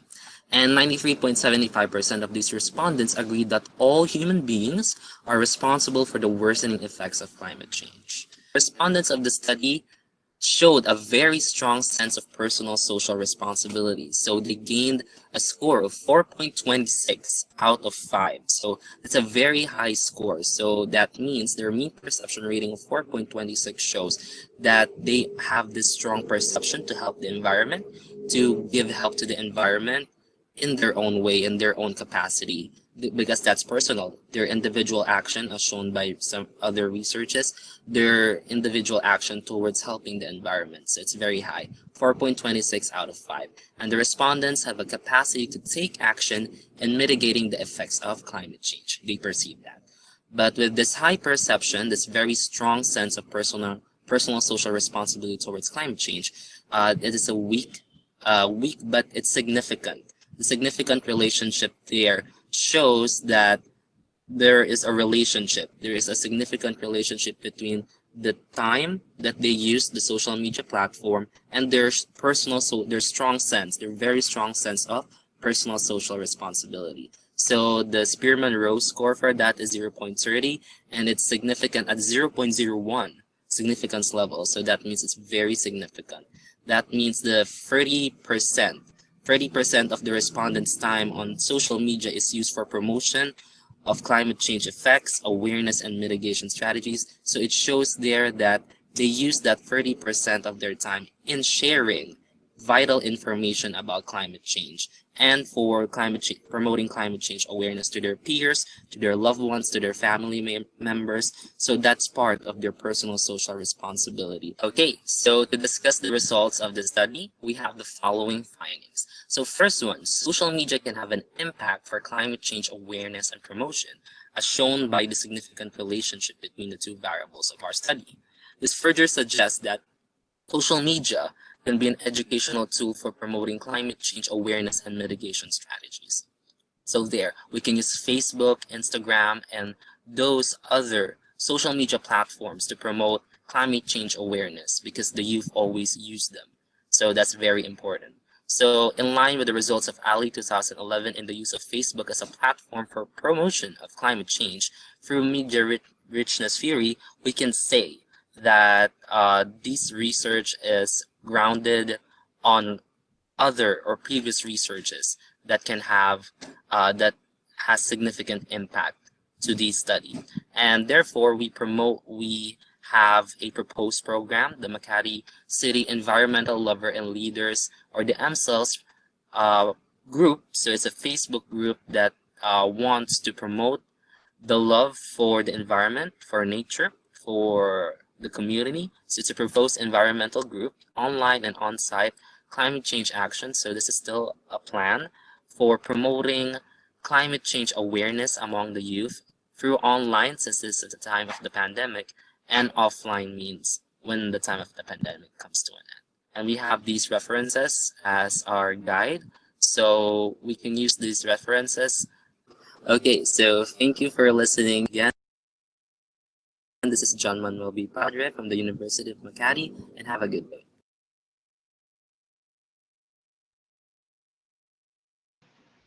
Okay, thank you very much, John. Dr. Poso. Thank you very much, Mr. Jan. Good afternoon again. So I really like the topic because that's one of my expertise on environment and climate change. And I'm very much happy because of you are just doing the research, just thinking of the level of awareness of the youth, but at the same time, you had already started some plans and the programs to really promote climate change for the youth. So maybe my suggestion is make this topic to be your starting point, and for a new more topics like for the level of participation of the youth in climate change, as we know now that based on your result there is a higher percentage of awareness using those online platforms. So in behalf of the team for the environment and climate change, I congratulate you all, although there are only 3 presenters. So, but all of those topics are very exciting, and hoping that you have do not just end just because of the love of writing for research, but we have to make sure that after writing, after publication, we have to do our part to have it in reality and do our part to expose the findings to the community. That's all. Thank you. And once again, congratulations to all of you, the presenters. Thank you, Sir Mon. Thank you so much, Dr. Poso. Ingat po kayo dyan sa Samar. So, guys, that pretty much wraps up the scheduled presentations for today. But before we end this day, let me just remind everyone that tomorrow will be our day 3. In the morning, we will have 2 plenary sessions also, just like today. So tomorrow we'll have plenary sessions for criminal justice at 9 a.m. So take note, today we started at 10, but tomorrow we'll begin at 9. Our speaker for tomorrow is Dr. Kevin Jennings of Lincoln Memorial University. Uh, we intentionally did this that it's a bit earlier than usual because if we push it to 10 o'clock or 11 o'clock, it's already pretty late on their end. So they would not be able to, or, it's very inconvenient for them to present at that late. Also, after Dr. Jennings, we have the plenary for mental health and psychology. Will be Dr. Romel Serio from Canadian University of Dubai. Will be joining us tomorrow for the plenary on mental health and psychology. So for research presentations, that will be on the afternoon, also 1 p.m., just like what we did today. Uh, Research presentations for criminal justice and mental health. Our panelists would be Dr. Dennis Nagumen of Kalayan Educational Foundation Incorporated for criminology, and we also have Dr. Carlita De Gula. She'll be paneling for mental health and psychology. So, any questions? Are there questions on the proceedings? Questions about would you be presenting when? The program is not very clear. Well, do you have random questions there which we can address? So please note that the presentations are consistent. So the researcher will be given 10 minutes, and then there will be a Q&A or comments with after given after. But then it depends on the panel on how to do it. Like, for example, they want to do it every after the researcher, or every other researcher, or every after presentation, or they can do it on a bulk, like just like what Dr. Naldosa did today. No? So it depends on our panelists. Kasi may iba na they take note and then they do it at the end of all the presentations. May iba naman na gusto nila dire-diretso. So after the presentation, atake agad. Ganon. So that would depend on the panelist. Okay. So I guess I don't see any questions here on the chat box. So everyone had a long day. We were up since some of us 9 a.m. Now it's already 4:25. So congratulations to those who were able to present today. And see you tomorrow at 9 a.m. The link will be available at 8:30. Thank you very much.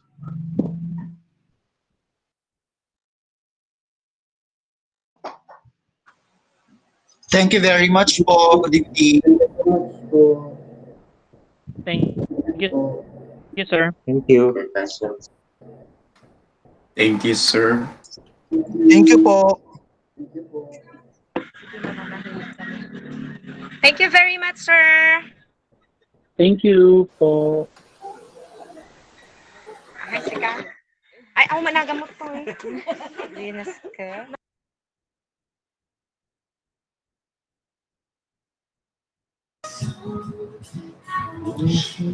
Thank you, everyone. Thank you, everyone. Keep safe.